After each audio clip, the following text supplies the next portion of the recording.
Hello, this is a guy who likes fanfiction and is too lazy to read, so here is true potential in audio form. Check the description for the links to the author. Chapter 131, A Needed Respite. We're home.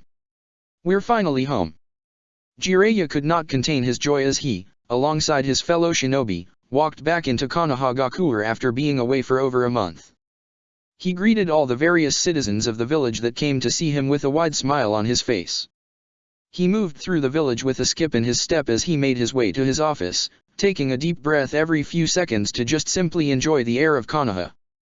God, it's been so long since I've done so much time away from the village. Kumo's nice and all, and the mountains are cool, but nothing beats Konoha, he told himself. Upon arriving at his office, Jiraiya closed the door behind him and sat down in his chair with an audible sigh, closing his eyes in relief. I know I'll have shit to do any minute now, and a lot of things to catch up in regards to the village's affairs while I was gone, but damn, I could use a good nap right now. Could probably sneak in a quick 30-minute one. Jiraiya noted. A giggle escaped his lip and his cheeks started to redden. Oh, maybe I could storyboard the next Ika Ika? It's been so long since I've gotten the chance to. Immediately, his blush disappeared as he sensed a presence in the room. He sighed as he pointed at the window. Is this necessary right now, Naruto? He asked. Naruto blinked in response as he just opened the window of the office. He chuckled, his hand going to the back of his head. How the hell did you notice me so quickly, Ero-Sennin? He asked. Kid, I've told you this before, but I did that shit all the time to Sarutobi-sensei in his office. You're going to need to be infinitely more sneaky if you have any hope of sneaking up on me here. Jiraiya snorted as he opened his eyes and looked at his godson. Anyway, what's up? Nothing really. Naruto said as he walked further into the office. I just wanted to ask if you had anything planned for me mission-wise anytime soon. Jiraiya groaned, leaning further back into his seat. We just got back to Konoha and you're asking about missions already? Look, Naruto, checking available mission logs for anyone is not on my agenda for at least a day or two. I need to get readjusted back here, damn it. So I'll have guaranteed time off these next 2 days? Naruto asked, a smile developing on his face. That's all I need to know. Just because there's no missions yet doesn't mean you have the day off. Jiraiya noted, shaking his head. Tomorrow morning, I am going to need you to come here with your team so I can do an official promote all of them to Chunin. Ah. Naruto's eyes widened for a moment as he nodded his head. Okay, yeah, that makes sense. Also, just for your own understanding, I actually considered promoting your team to Takubetsu Jonin. I know they worked their asses and displayed great leadership and personal skills in how they handled the invasion, and actually completed an unrelated A-rank mission by killing Rokusho Aoi and retrieving the Nidame's blades. Jiraiya stopped talking for a moment as he rubbed his chin in thought. He quickly shook his head. Actually, when you go tell your team about tomorrow, can you tell Katsumi to stay behind when the meeting's over? Sure. Naruto shrugged his shoulders. A grin developed on his face. So, you think they should be Takubetsu Jonin, huh? The Hokage nodded his head. They will be one day real soon, as well as most likely regular Jonin. Only reason I'm putting off on that promotion for them is that while they have the right personal qualities, I do think they need a little more strength. But I'm sure just giving them a little bit of time, they'll cross that hurdle soon. Yeah, all three will make great Jonin. Naruto's grin softened into a more sincere smile. He then raised an eyebrow at the Hokage. So, after the promotional meeting, will you need me? Jiraiya closed his eyes in thought for a second before he shook his head. No, I shouldn't. Why? Just asking. I got something I'm going to try doing then. Naruto admitted as he turned back to the window. Do what? The Hokage asked. You'll know soon enough. Hell, you'll be the one of the first to know. Naruto said, his grin returning as he jumped out of the window. Later, Ero-Sennin. Before the Hokage could ask anything else, Naruto closed the window doors and disappeared in a flicker. Jiraiya was still for a moment, staring outside, before he turned away and chuckled. Think you're slick, Naruto. I think I know what you're going to do, and I can't wait to hear all about it. Jiraiya noted. He then turned away from the window and back to his desk. A perverse giggle escaped his lips as he reached into his desk for a notebook. Fuck the nap and daydreaming. Let's see if I can get any progress in the next Ika. His thoughts were interrupted by the sound of a knock on the door. Hokage-sama. Abarame Shivi spoke up from the other side of the door. Since you just got back, it would be prudent to give up an update on Konoha's affairs while you were gone. Jiraiya immediately slammed his head on his desk, gritting his teeth. Damn it. I just wanted to relax for just a few minutes by myself. Is that too much to ask? A few seconds passed by before a second knock sounded from the door. Hokage-sama? You are there, yes. Enter. Jiraiya finally grumbled aloud.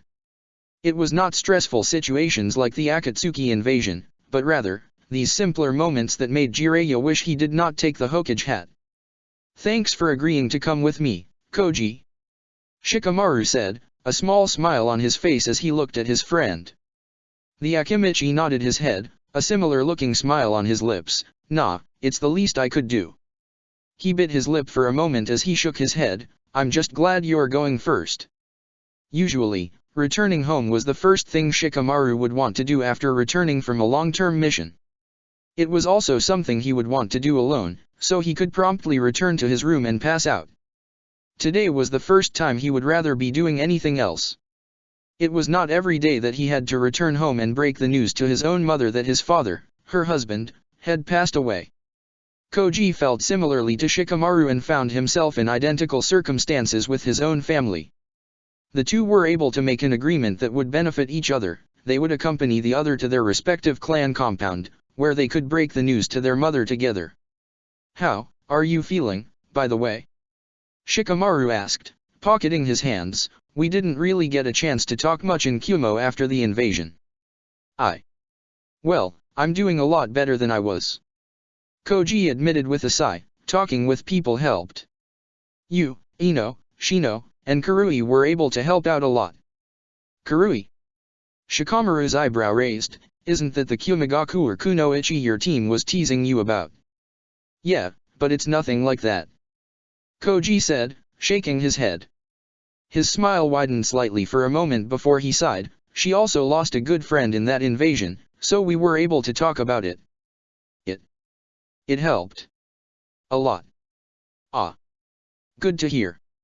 Shikamaru nodded his head. Kuratsuka was able to help me out a ton. As well as you, Naruto, Hinata, and Anko-sensei.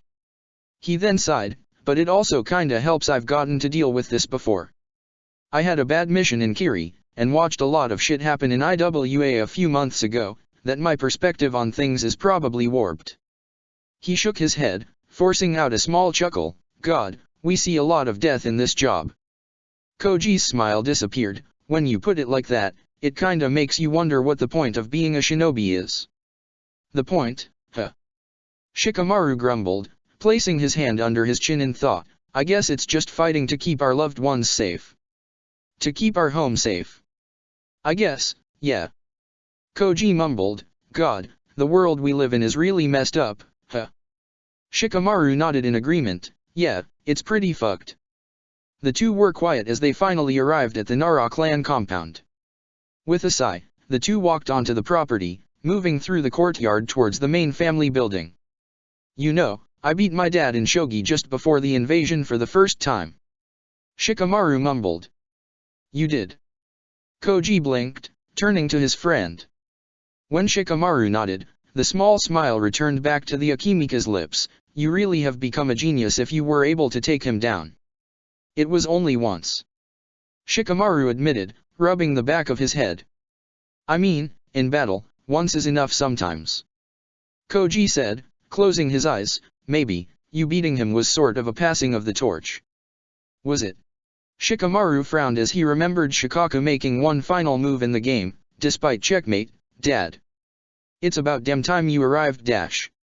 Shikamaru and Koji pulled their attention up as they reached the entrance to the Nara compound's main building, where they came face to face with Yoshino. The woman's eyes were wide as her eyes darted back and forth between Shikamaru and Koji, noting their expressions. Her hands began to shake slightly as her eyes then moved behind them, looking for any straggler that was supposed to be with them. There was no one else.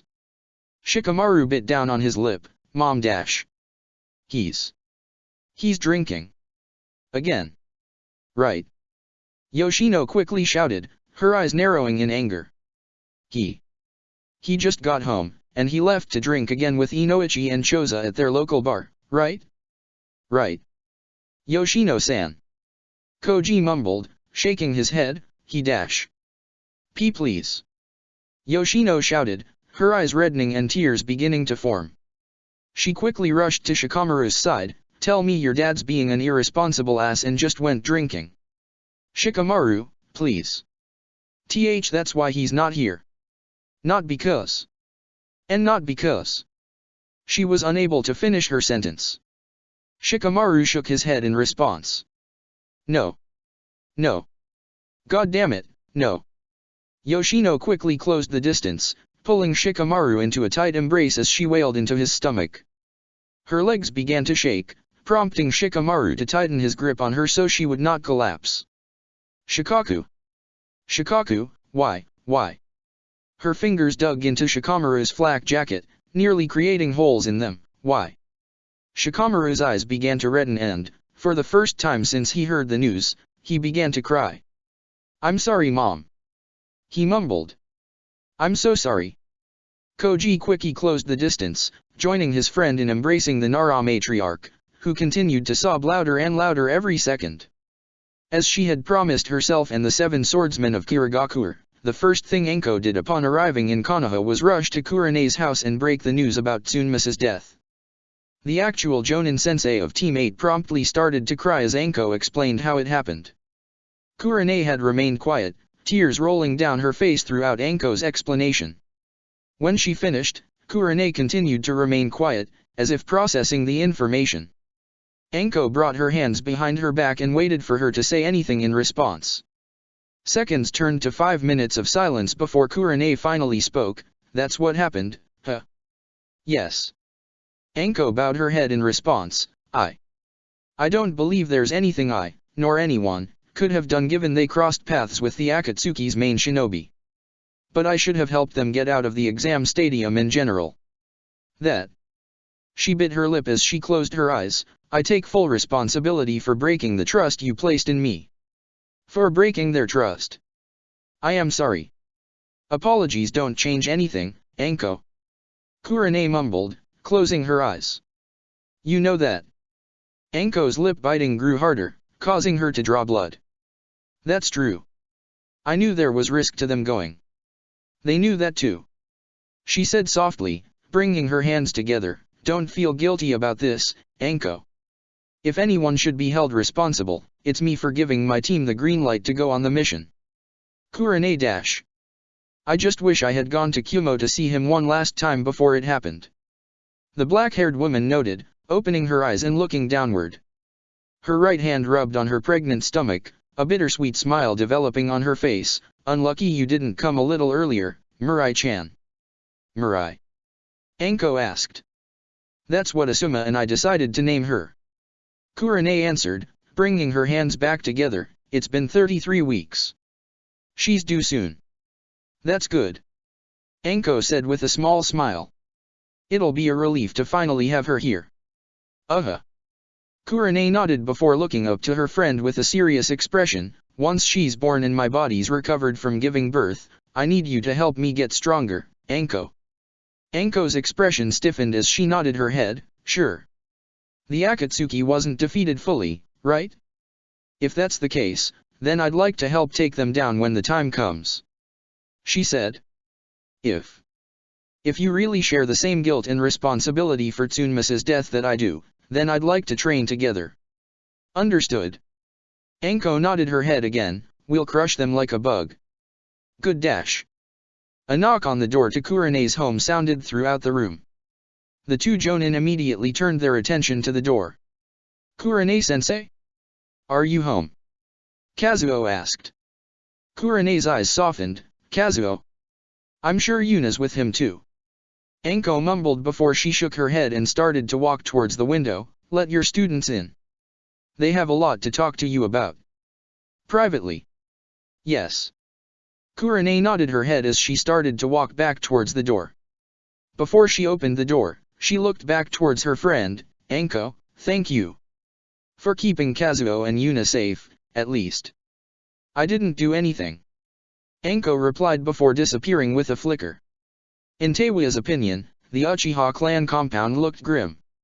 Sure, there was hardly anyone living in the area, but that was the case with the Uzumaki clan compound when she moved in there initially, and the feeling back then was more akin to emptiness.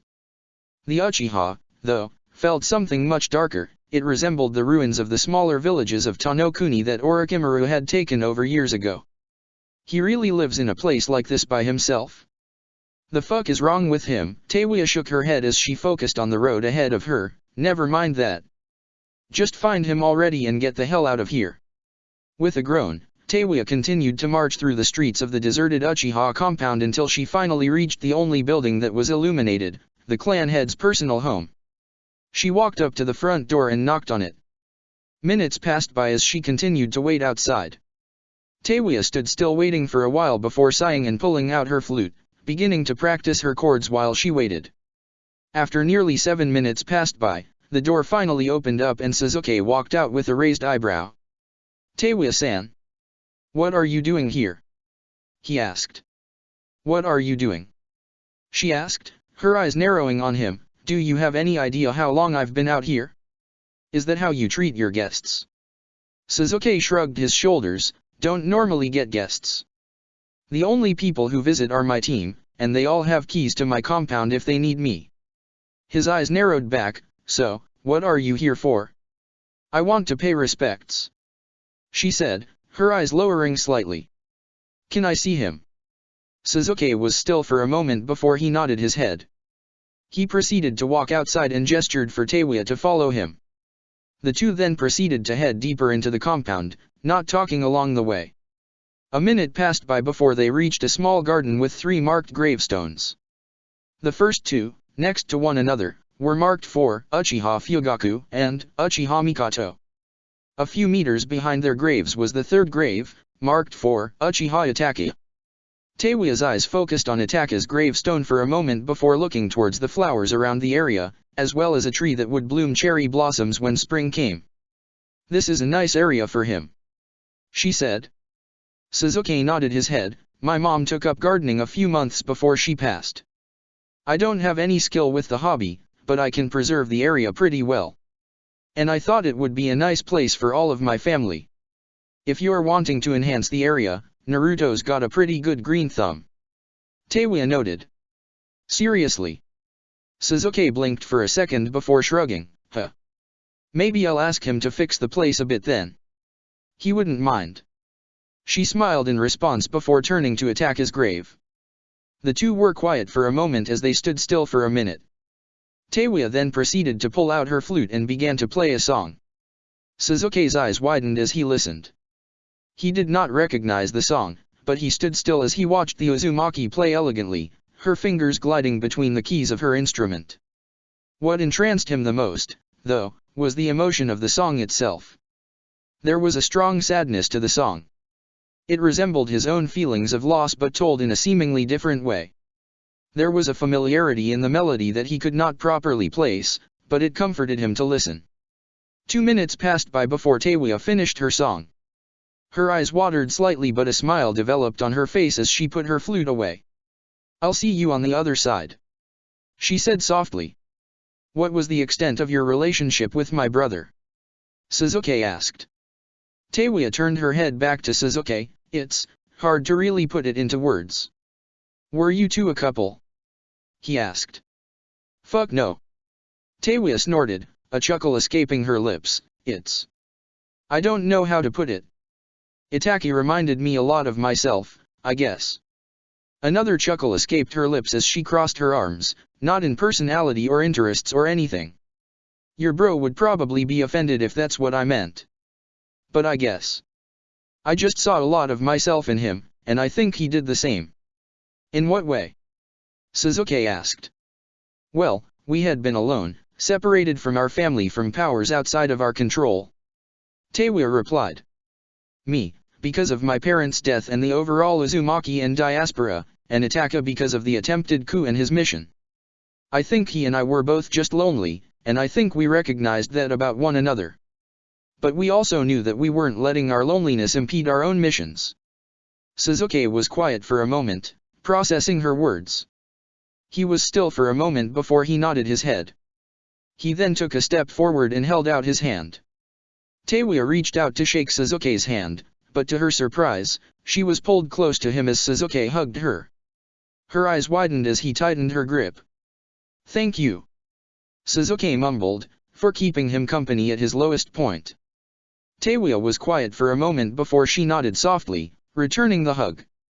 As her arms went around Sasuke's back, the Uchiha's eyes widened for a moment. Her arms, she's strong, but also softer than I expected, he realized. This feels nice. A few seconds passed by before the two broke apart. Both Sasuke and Teiwa were quiet for a moment before the Uzumaki rubbed the back of her head. "Well, that's all I wanted to do. I'll see myself out. A small rumbling noise could be heard from Teiwa's stomach. Sasuke's eyebrow raised slightly while she continued to rub the back of her head, a sheepish look on her face. "Hungry?"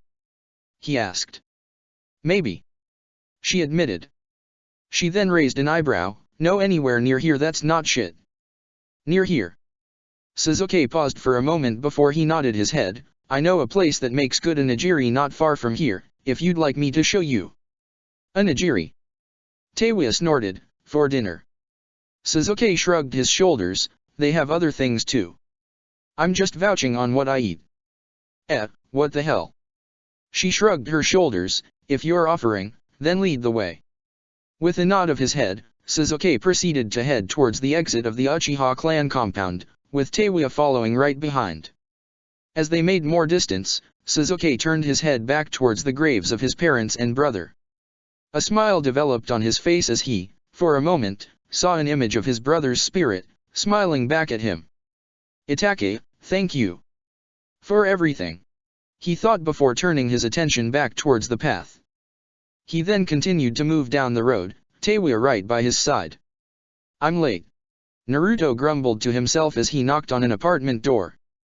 The Uzumaki stood in a dimly lit hallway with one hand in his pocket, with the other holding a small bag. He remained outside for nearly a minute before the door opened up, revealing Kinyuta Dosa. "Dosa!" Naruto grinned at the sight of the man. "Naruto, it's great to see you again." Dosa smiled before he gestured inside. "Please, come in. The others are here already, and I just finished dinner." Naruto's grin widened as he walked inside Dosa's apartment. He was then directed to the dining table, where Anko and Hinata were already sitting. "Hey, Hinata." Naruto greeted his girlfriend, who smiled brightly at him. The two leaned closer to one another, giving each other a peck on the lips.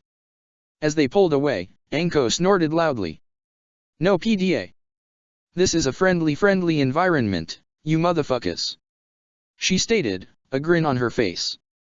"Well, fuck you too, Anko-sensei," Naruto replied as he took a seat next to Hinata.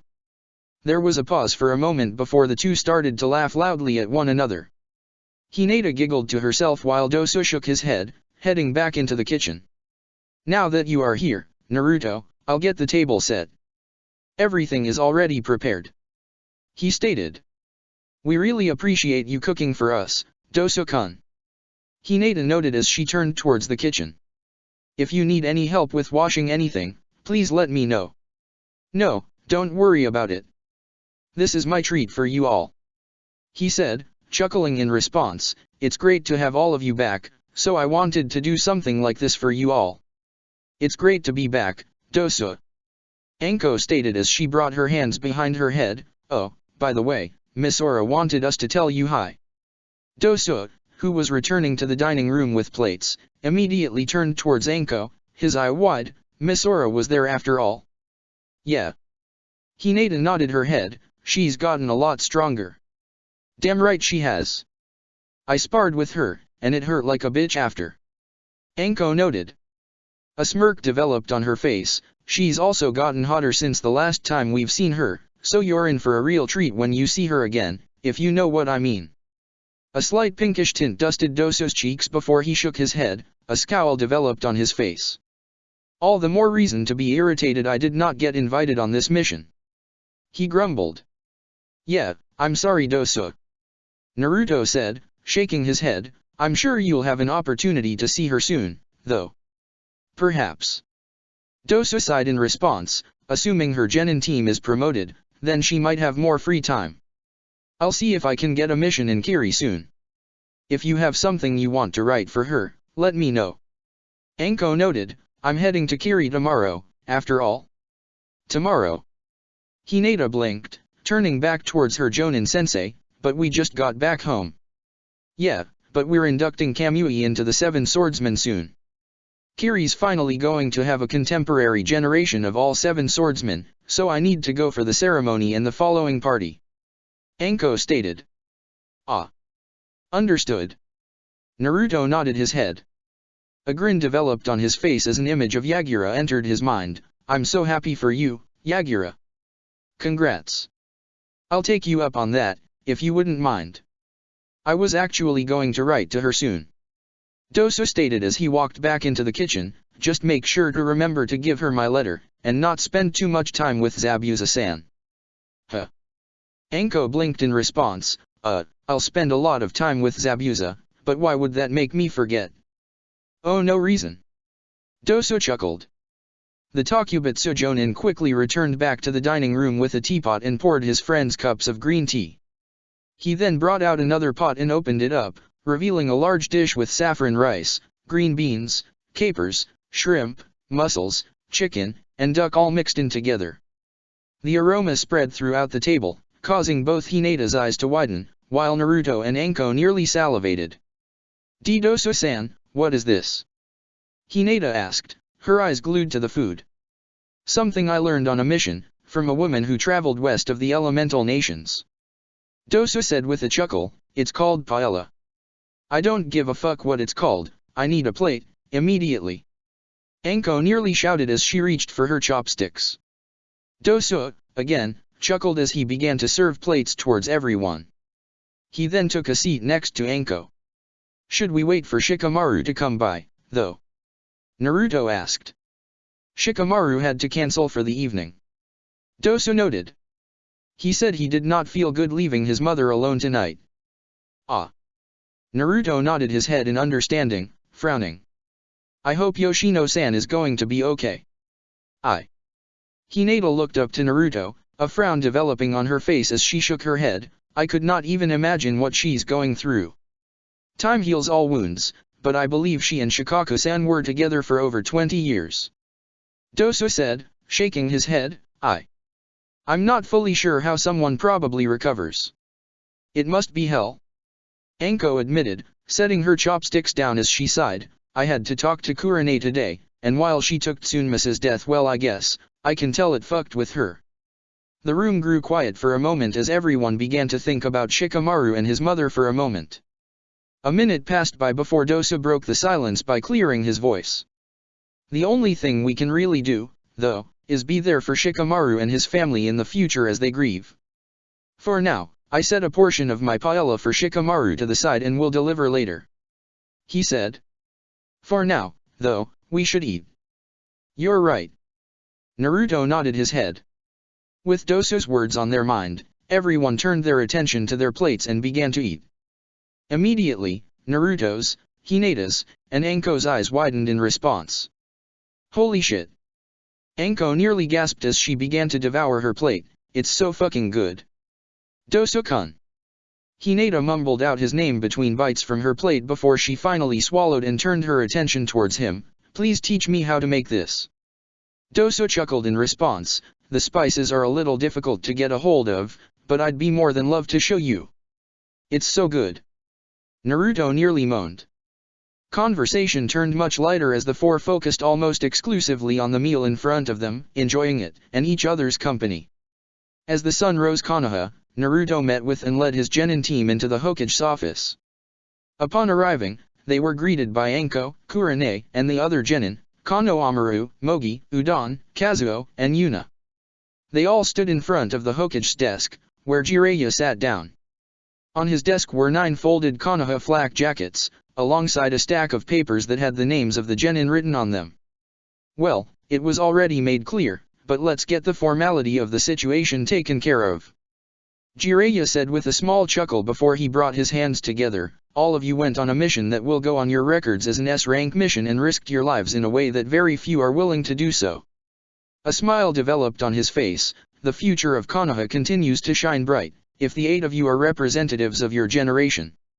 You all have my thanks once again for taking part in the mission to Kumogakure.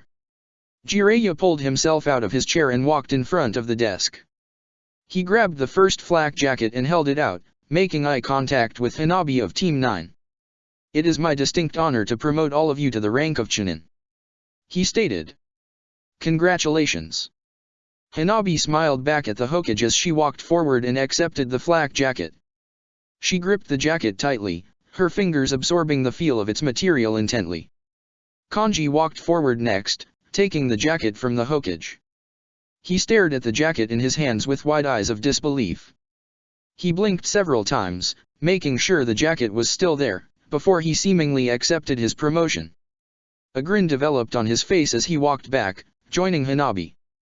Katsumi then approached Jiraiya. Upon receiving the jacket, she quickly pulled him into a hug. Jiraiya's eyes widened in response as the genin tightened the embrace. You don't know how much this means to me, thank you. She told him, her eyes reddening slightly. Kid, I did nothing. You earned your promotion. This is all you're doing. Jiraiya replied, returning her embrace, his smile widening, be proud of yourself. When the two broke their hug, Katsumi rushed over to her teammates' sides, quickly putting the flak jacket on over the rest of her outfit. She then nearly tackled Kanji and Hanabi into a group hug, which caused Naruto to chuckle to himself. Wow, they're all Chunin now. Guess they won't be needing me as much anymore. Damn. Naruto's eyes moved away for a second to Anko, who made eye contact with him. Is this how you felt, Anko-sensei? This sense of bittersweet pride. Anko nodded her head, seemingly answering his unasked question. He chuckled again as he turned his attention back to his team. God, I'm so proud of all you. After Team 9, the Team 8 genin walked up. Yuna received her flak jacket, followed by Kazuo. Jiraiya then turned his head towards Kurane and held out another flak jacket towards her. I know won't mean much to them, but I'd like you to give this to Tsunema's family. He will go down as a Chunin of our village, who helped successfully complete one of the most important S-rank missions in our village's history. He told her. I'll make sure to give it to them. And let them know. Kurane bowed her head as she walked forward and accepted the flak jacket. Jiraiya then turned his attention to the final genin team, Team 6. Mogi walked up and accepted her flak jacket. Udon then followed her. A few seconds passed by as Konohamaru stood still in his spot. Seconds turned to a minute before Jiraiya cleared his throat. Konohamaru. He spoke softly. I refuse. He stated sharply, turning his head away. You, refuse. Jiraiya repeated, blinking in confusion. The room all turned towards Konohamaru, with Naruto, Hanabi, Mogi, and Udon staring the most intently at him. Konohamaru's hands tightened as he shook his head. There's. I don't need to take the role, you know? There's precedent. He stated sharply, Maraboshi Kasuke is still a genin and refused many promotions from G-san. I don't have to take it. Well, that's true. Jiraiya frowned in response as his eyes locked with Konohamaru's, but are you certain of this? You have displayed all the qualities of a Chunin, Konohamaru. No. I didn't. Konohamaru shook his head, not to him. Konohamaru. Udon frowned in response as he reached out for his friend's shoulder. Konohamaru did not brush Udon away as his eyes started to redden. Mogi took a step forward, reaching for his other shoulder. This prompted the boy to finally start to break down. Ebisu-sensei. I disappointed him before he died. And I can't take this promotion. And not like this. He mumbled before shaking his head again. I don't want to be a Chunin until I think I'm ready. Until I think he would believe I'm ready. If you insist. As Jiraiya began to place the flak jacket on his desk, Konohamaru turned around and bolted out of the office, slamming the door open as he rushed out. Konohamaru. Wait, Kano Amaru. Kano Amaru, where are you going? Both Mogi and Udon shouted in near unison as they hurried off after their best friend. Naruto's eyes focused on the group as they hurried out until they were gone without a trace. Kano Amaru. I'm sorry. He bit down on his lip, shaking his head. I suppose that does wrap up everything. Jiraiya said, sighing. His eyes stared wistfully in the direction his sensei's grandson had run off in before turning his attention back to the genin. Inu Katsumi, if you could remain here for a moment. The rest of you are dismissed. With those words, Anko, Kurane, Yuna, and Kazuo walked out of the room. Team 9 remained in the Hokage's office for a moment together before Naruto cleared his throat, drawing his former students' attention. Before Katsumi gets roped into a meeting with Jiraiya and we have to go do a thing, you all are invited to dinner tomorrow night. My treat. He said, smiling brightly as he quickly reached out and pulled his students into a tight group hug, that they quickly returned. I am so proud of you all. Thanks, Naruto-sensei. Kanji replied with a large grin. We wouldn't have accomplished anything without you, the most kick-ass Jonin sensei of all time. Katsumi added, a similar grin on her lips. Don't say shit like that. Naruto mumbled, his cheeks reddening slightly, you'll make me blush. Katsumi-san was just being honest. She's right, you know. Hanabi added, smiling brightly. Thank you for all your hard work, Naruto-sensei. Ahem.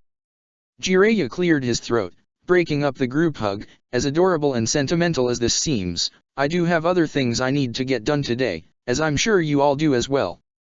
So, if you all do not mind, I need to borrow Katsumi-san for just a moment. Of course. Naruto nodded his head as he began to walk towards the door. Great work, guys.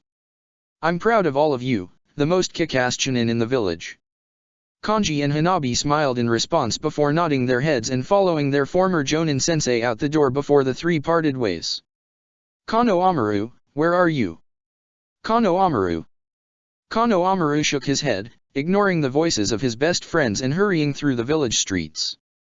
Tears rolled down his face and his vision blurry, causing him to bump into people and knock them down.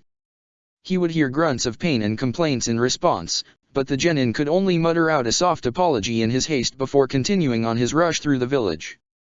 The boy continued to run with no direction in mind until he reached a small forest within the village. He hurried into the woods for another minute before he finally stopped running. His legs began to shake as he fell to his knees and began to breathe heavily. He laid still for a moment as he listened in the background. Another few minutes of silence passed by before he sighed in relief. He could no longer hear Mogi or Udon in the distance, meaning he was alone.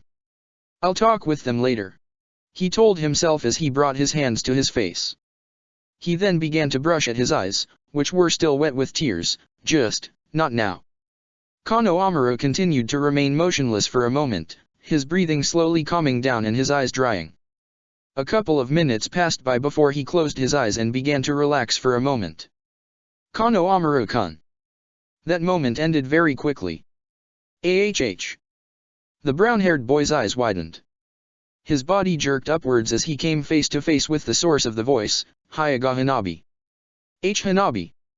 He mumbled her name for a second in fight before his nerves calmed down. He cleared his throat for a moment as his earlier mood returned. Please, just leave me alone. Kano Amaru-kun, please. Hanabi shook her head. It would do you some good to talk about what you're feeling. How the hell would you know? He hissed in response. Your sensei is still alive. Your family is still alive. What would you know about how to make me feel better? Hanabi's eyes widened in response for a moment. Kano Amaru's redness returned to his face as his anger seemed to grow. Her eyes started to dart around the clearing for a moment before she took a deep breath in and out before her hands tightened. She then slapped him on the cheek, causing him to recoil back slightly. He bit his lip in pain, resisting the urge to hiss further, as he focused on her. My mother died giving birth to me, so I'd appreciate you not talking about my family life like that. Maybe her death didn't affect me the way your grandfather's death hit you, but it still dramatically impacted my family, so I think I can still talk about it. She said bluntly, crossing her arms, and second off, while Ebisu-sensei wasn't my Jonin sensei, I still knew him and he died in front of me. Well. Konohamaru stammered slightly, taking a step back. Hanabi's eyes locked with his. Seeing his tears slowly return caused her to soften her demeanor as she shook her head and took a step forward. Konohamaru inched back, but the Hyuga continued to come closer. Please. Just stop. She insisted. You keep holding your pain to yourself, and it's coming out against the people around you. Against the people who care about you. The boy stopped moving back for a moment. He stood still for a moment until Hanabi was now directly in front of him. Konohamaru continued to stutter for a moment before he began to cry once more, Ebisu-sensei.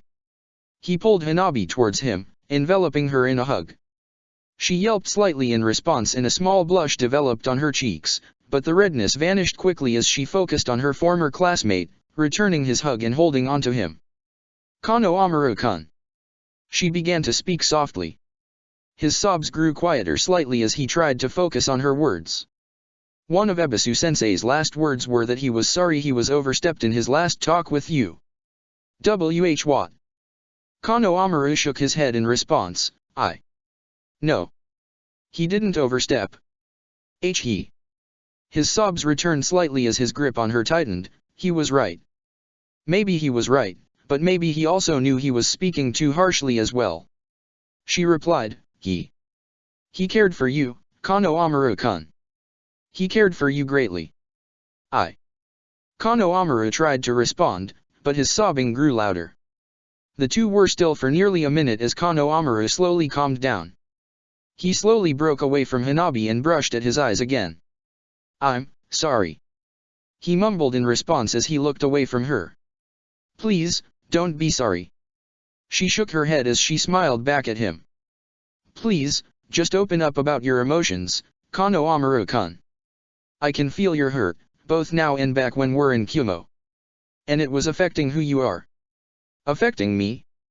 He mumbled for a second as he forced a small laugh, shaking his head. I said some really shitty things to Ebisu-sensei in our last talk.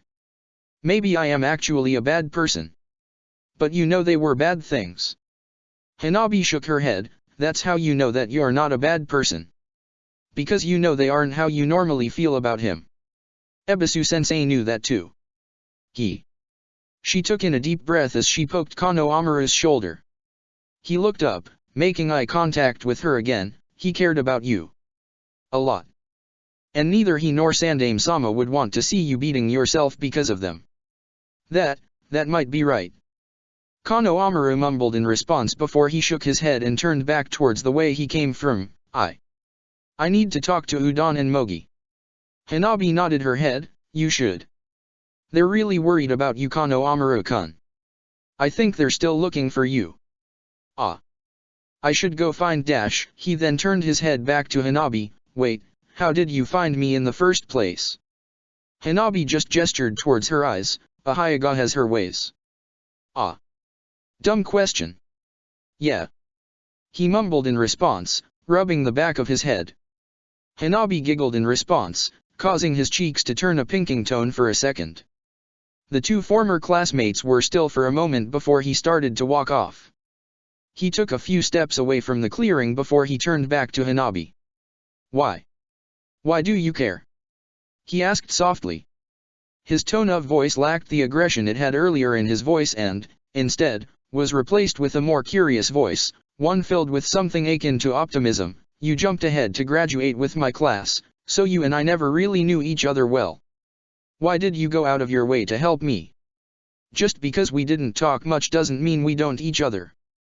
Hanabi shook her head. You knew that I was the youngest daughter of the Hyuga clan head, sister to one of the best rising jonin in our village, and a prodigy who graduated early, right? He nodded his head in response, which caused Hanabi's smile to widen. And I knew you were the honorable grandson of the Sandaime Hokage. Sarutobi Konohamaru, a prankster and trickster who wanted to be Hokage, but someone with a big heart who made his name known throughout the academy and Konoha. Konohamaru's eyes widened in response. He opened his mouth to respond, but Hanabi shook her head, continuing to speak. And even if I didn't know you, I'd still want to help you out, Because you are a good person, Kano Amaru, and I don't want to see someone like you hurting. She said. Kano Amaru was quiet, processing her words. He stood still for a few seconds before he bowed to her. When he lifted his head, he had a large smile on his face, the first smile she could recall seeing since the Sandame's death. Hanabi, thank you so much. He said, his smile growing wider. I would really like to get to know you more later, if you would be okay with that. Hanabi's cheeks turned red once more, but she nodded her head in response, her smile matching Kano Amaru's. I would love that. Then, that's a plan. He exclaimed. He then turned back around. All right, I'm going to go talk to Mogi and Udon and apologize. Thank you for your help, Hanabi. With those words, he rushed off out of the clearing. Hanabi stood still for a moment, watching him run away, before she shook her head, a giggle escaping her lips. I hope that was enough to help you heal, Kano Amaru-kun. She noted to herself. Both Ebisu-sensei and Sandame-sama still want to see you grow, from wherever they are in the afterlife. She remained still for a moment before she tightened her hands once more. And I need to do the same. I need to grow. I can't let Katsumi or Kanji get ahead of me now that we're Chunin. I need to keep up with them, and maybe one day, catch up to Naruto-sensei and Hinata-san. With that thought in mind, Hanabi hurried out of the clearing as well. After a few minutes had passed since the other shinobi had cleared from the Hokage's office, Jiraiya and Katsumi left together, heading towards the Hokage mountain.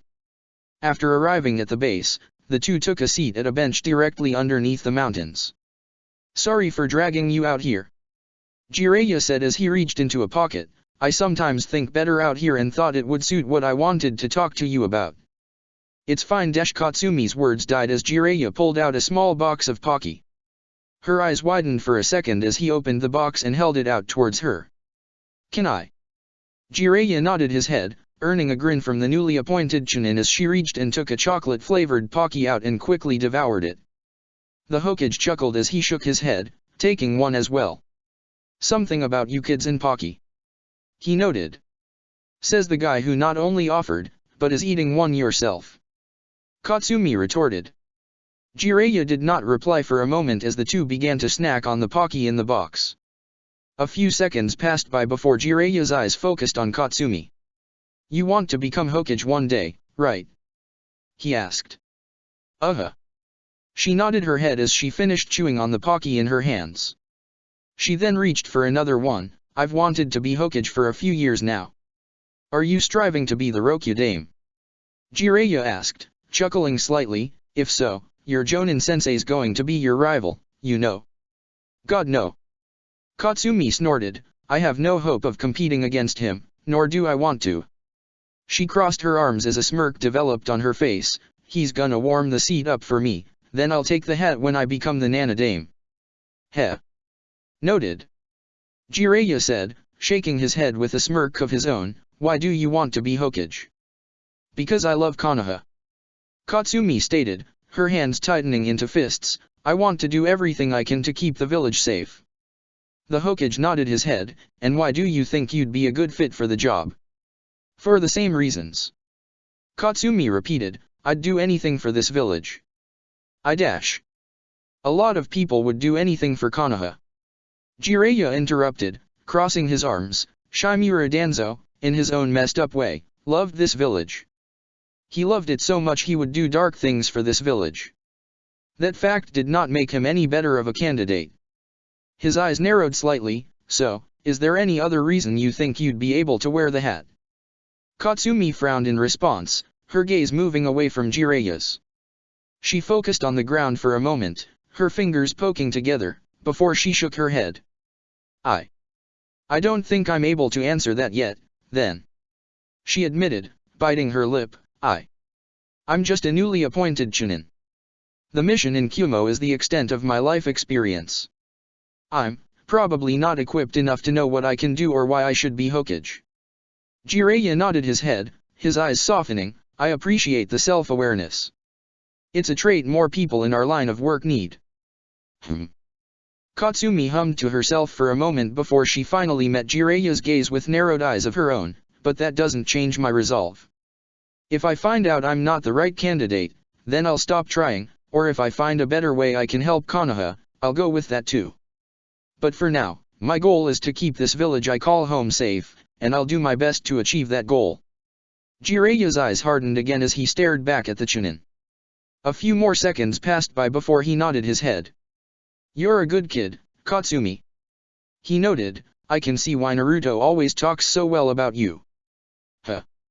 A small tinge of pink developed on Katsumi's face as she began to chuckle. What did he say? Heh. Ask him yourself. Jiraiya chuckled as he reached into his pocket. Speaking of him, though, he told you were trying to learn Kenjutsu. Is that still something you're pursuing? Yeah. She nodded her head. I know the basics Naruto-sensei was able to work with me on, and what I learned myself, but I plan on studying it further. And I hope to buy a good sword that I can really master. Well, how about I help with that? Jiraiya offered as he handed her a scroll. I just so happen to have a sword lying around. Maybe it'll suit you. Katsumi's eyebrows raised in response, but before she could question him further on it, Jiraiya unsealed the scroll. A poof of smoke surrounded the area for a moment before it cleared. Jiraiya was now holding the hilt of the Raijin no Ken, the sword of the Thunder God. That. Katsumi's eyes were glued onto the hilt for a moment before she shook her head. Her eyes widened as she turned to Jiraiya. Really, I owe you, Hanabi, and Kanji for getting this back and killing Aoi. I'll definitely add it as an A-rank mission for your records. Jiraiya said, his grip on the hilt tightening. Senjuto Birama's sword deserves to be back in our village. Why yeah, but you can't be implying what I think you are implying, right? The civilian-born Kunoichi nearly squeaked. Well, I'd rather the Nidame's sword not sit in a museum or something collecting dust. Jiraiya answered, chuckling, I'd much rather it be actually in the hands of someone who'll use it. Oh okay, but why me? Katsumi shook her head, I just said it myself, I'm still learning Kenjutsu. It should go to someone more experienced. Well, technically speaking, you were involved in killing the man who had taken it from our village. Jiraiya countered, to the victor goes the spoils, or so I've heard. But I also think it should go to someone who wants to follow in the footsteps of its original owner. Jiraiya noted. Katsumi's eyes widened further in response as he smiled at her, you want to be Hokage, right? You're not sure how you'll be able to fill the role uniquely, or be the best suit for the job, but you want to try for it, right? Then I think it's only fitting that you get a small taste of the weight that comes with the title. Before Katsumi could reply, Jiraiya held out the hilt towards her. The Chunin was quiet, staring at the Nidame Hokage's sword for what felt like forever, before she slowly reached out. Wordlessly, she grabbed onto the hilt. She gripped onto it tightly and held it outwards, channeling chakra into her hands. Instantly, the sword of the Thunder God arose, producing a blade of pure electricity. It's beautiful. Katsumi realized. It seems like a good fit to me. Jiraiya said. A few seconds passed by before Katsumi stopped channeling chakra, causing the blade of the sword to recede. She placed the hilt at her side as she bowed to the Godame Hokage. Hokage-sama, thank you. She said. Think nothing. Before he could finish his words, Katsumi reached out and pulled him into a hug. Jiraiya quickly returned the hug, a smirk developing on his face. You're gonna go far, kid. After separating from his genin team, Kanji returned home to celebrate with his family. As he arrived at the Yamanaka clan compound, he saw Yamanaka Fu waiting at the entrance for him. Fu nii! He exclaimed as he rushed towards him. He then did a dramatic about face, showing off his flak jacket. Check it out, your little brother is certified not trash anymore and is now solidly mid. Wadesh Fu snorted in response, which after nearly a decade of root emotional conditioning, was the equivalent of a laughing fit, before he cleared his throat. Congratulations, Kanji. Thanks.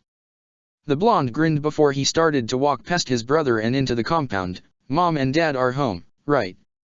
They are. Fu nodded his head in response. I assume you want to celebrate with everyone. Yep. My treat, too. Kanji nodded his head. He then tilted his head. Anything you want in particular? The former root agent shook his head. My opinion doesn't matter. It's your celebration. The blonde frowned in response. Yeah, but I want you, Mom, and Dad to enjoy it too. And I know what they like, but I don't really know what you prefer or anything. Fu shrugged his shoulders. I can eat anything. Kanji's frown deepened in response, but he nodded his head in acceptance. The two brothers walked through the clan compound, heading towards their house. Kanji's eyes were focused on his brother the entire time, waiting for him to initiate conversation. A minute passed by before he sighed.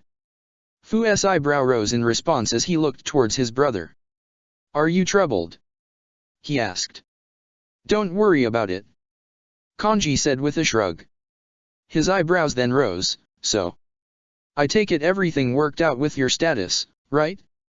You're not on probation anymore, are you? Not really. Fu shook his head in response. The only thing I have to do is have meetings with Ibiki, Doso, and Inoichi every week.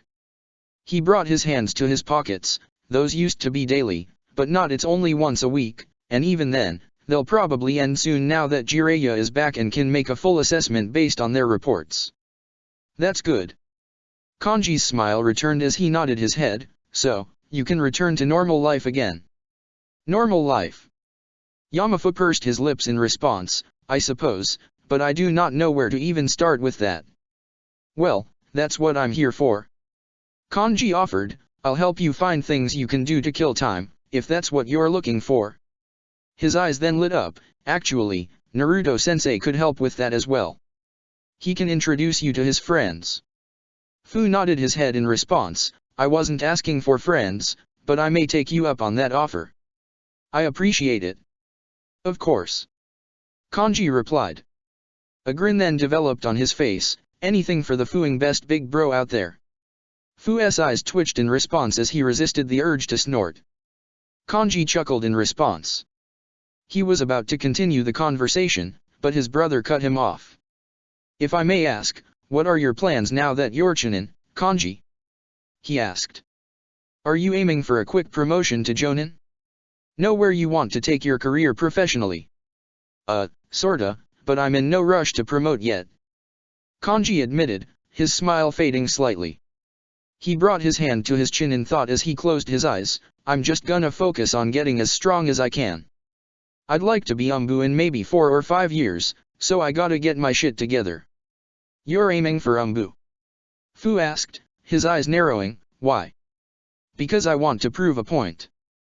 That someone like me can become one. Kanji replied, his hands tightening. I'm not some clan member shinobi destined for mediocrity. I want to be one of our village's power players. I want to be an asset to Konoha. Umbu does not allow for shinobi to be in the spotlight. Yamafu noted, some former Umbu members, like Heitake Kakashi, can make a name for themselves outside of the mask, but in a general sense, your deeds and mission records will be locked away from the public view. If that is your motivation, are you sure you want to go this route?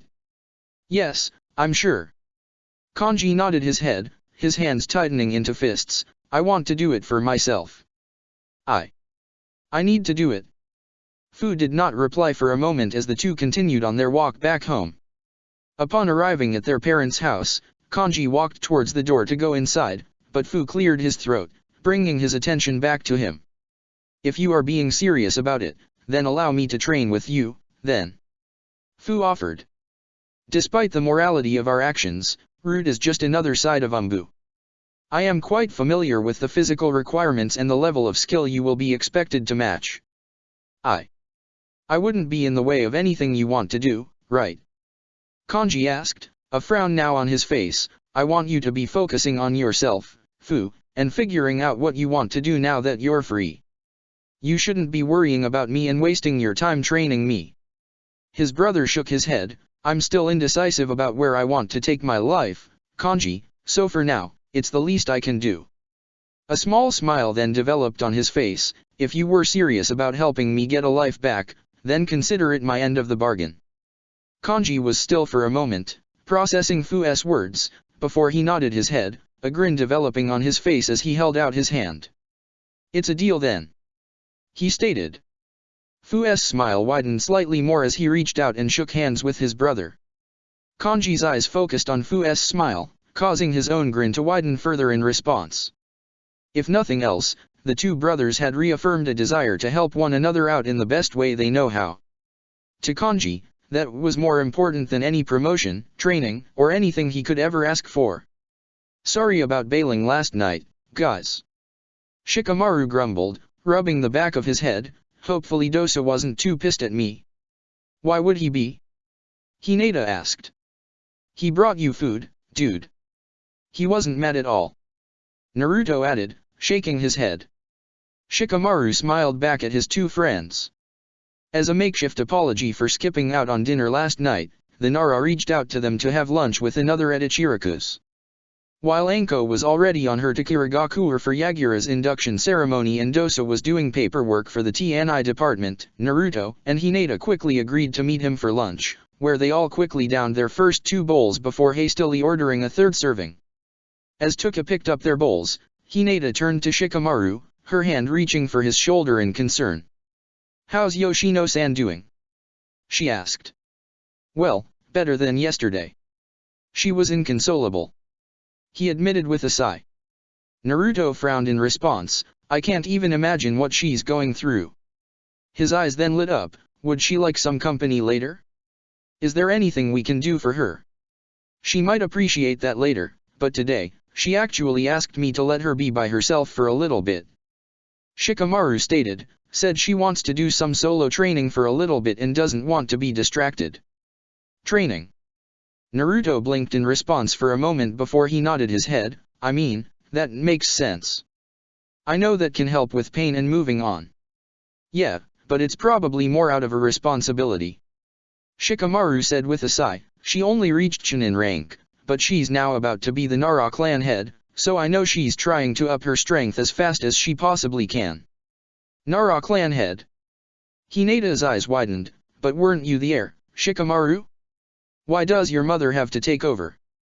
A bittersweet smile developed on his face. "Well, we don't really know how that's going to go.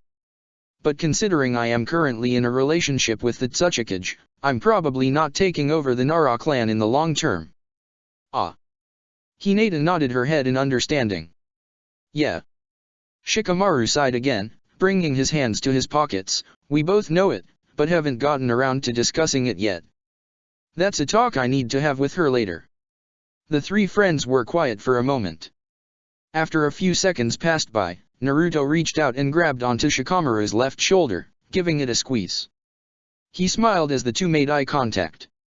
"We're here for you if there's anything you or your mom need anything from us. Even if it's just to talk or shit," he said. He then brought his hands back together, not sure if it'll be a lot of help, but... His words started to trail slightly, which earned him a chuckle from Shikamaru as he nodded his head. "Yeah, I know. I know I got you guys with me," he said, his eyes moving back from Naruto to Hinata. "God, I don't think I'd be myself if you all and Kuratsuka didn't pull me out of that shit in Kiri. I mean, what are friends for?" Hinata offered, smiling back. "We'll always be there for you." Shikamaru's smile widened into a smirk, "As I am for the two of you." Before either Naruto or Hinata could reply, Ayame walked back with 3 new bowls of miso ramen. The trio immediately downed the bowls shortly after, prompting the server to giggle slightly and take them away, her father already making their 4th bowls. "This is changing the topic, but it's something I just realized," Shikamaru noted before he quickly pointed at Naruto. "You need to show us what this Biju mode of yours is like." "Huh?" Naruto blinked. "Oh. Yeah." Hinata's eyes focused on her boyfriend intently. "I'd really like to see.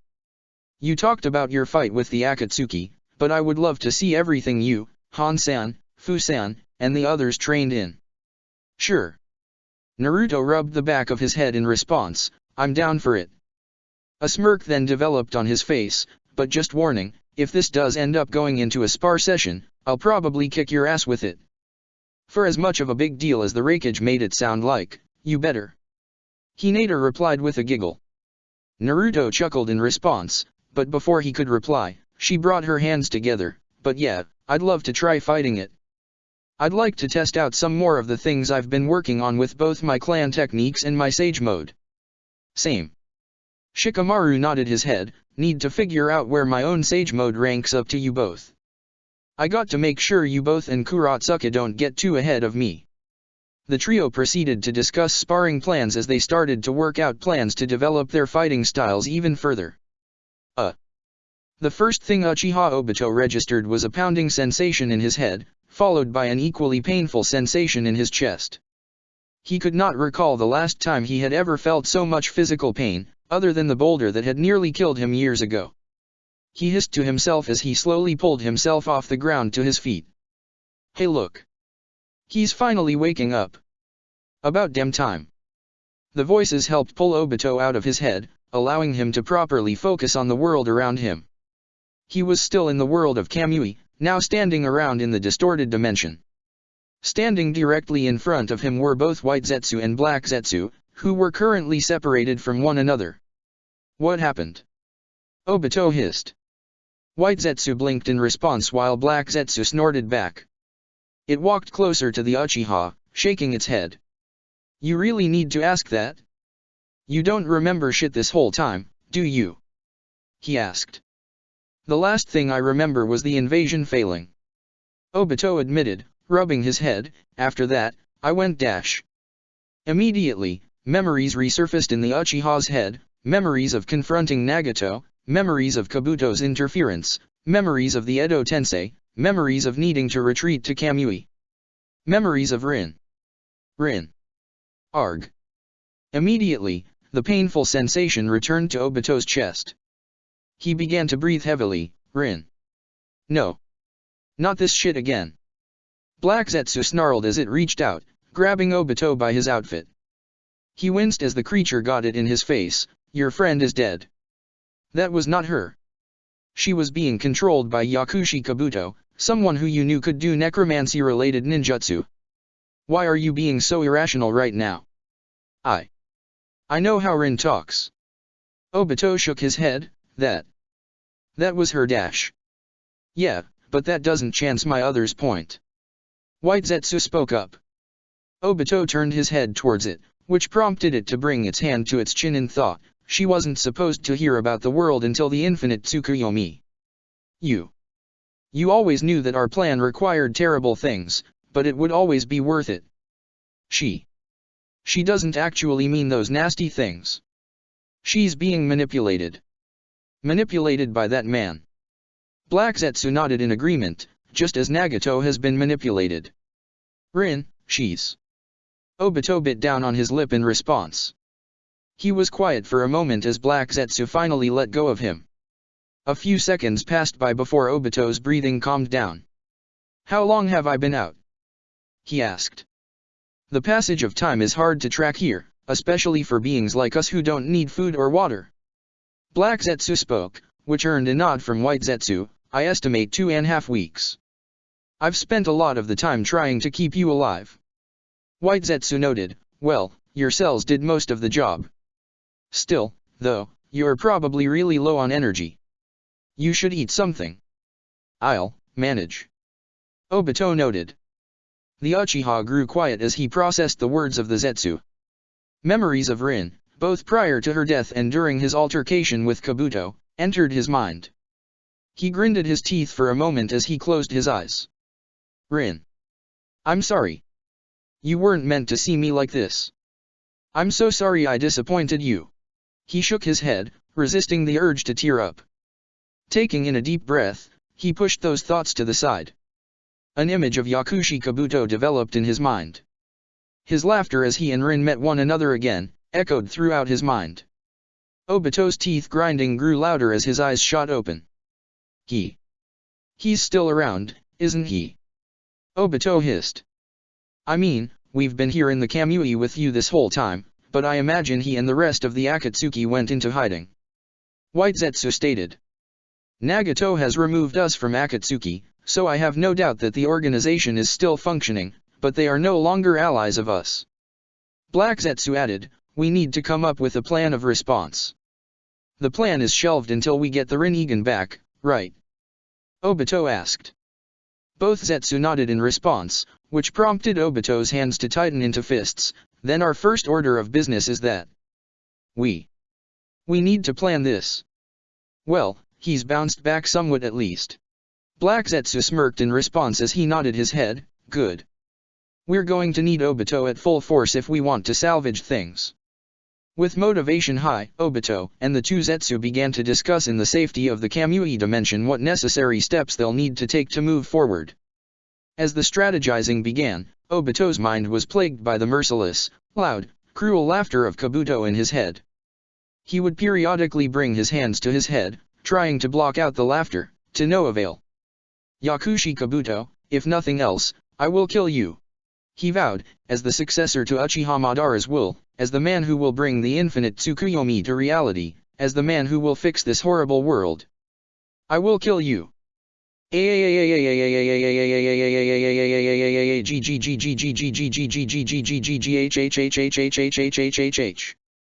Uzumaki Nagato had never screamed louder in his life. He had never experienced such pain in his life.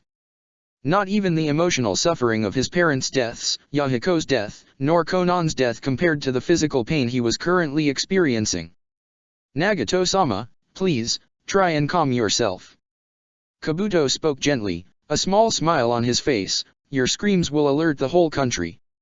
The scream did echo throughout the repurposed medical bay in Amaka's deserted laboratory in Umi no Kuni.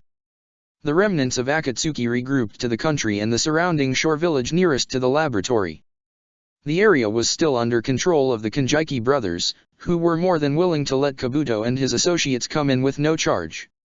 For now, the country would serve as a great temporary residence while the Akatsuki regrouped and grew, as well as giving them a deserted area for Nagato's operation and recovery. Kabuto's hand gently grazed over Nagato's back, where there was a puddle of blood already forming on his back where one of the black receivers had previously been. Said receiver was now lying on an observation table, coated with Nagato's blood. I need to study that later. Perhaps Sasori-sama could help with studying it. Kabuto noted. His eyes then turned back to Nagato's body. A frown developed on his face. I am aware that the receivers are buried into his back and had been for many years, but the amount of bleeding feels unnatural.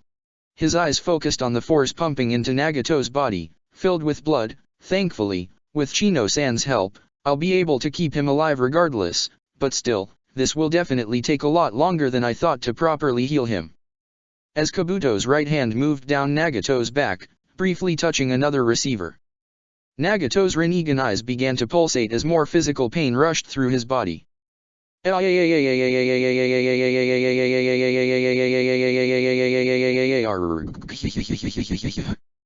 Kabuto was repelled away from Nagato's body, his body struck by a Shinra Tensei. He crashed into a wall, choking out a little blood in response, before steadying himself. He adjusted his glasses, shaking his head. I'm not trying to hurt you. He assured, you know this. I'm helping you. I know.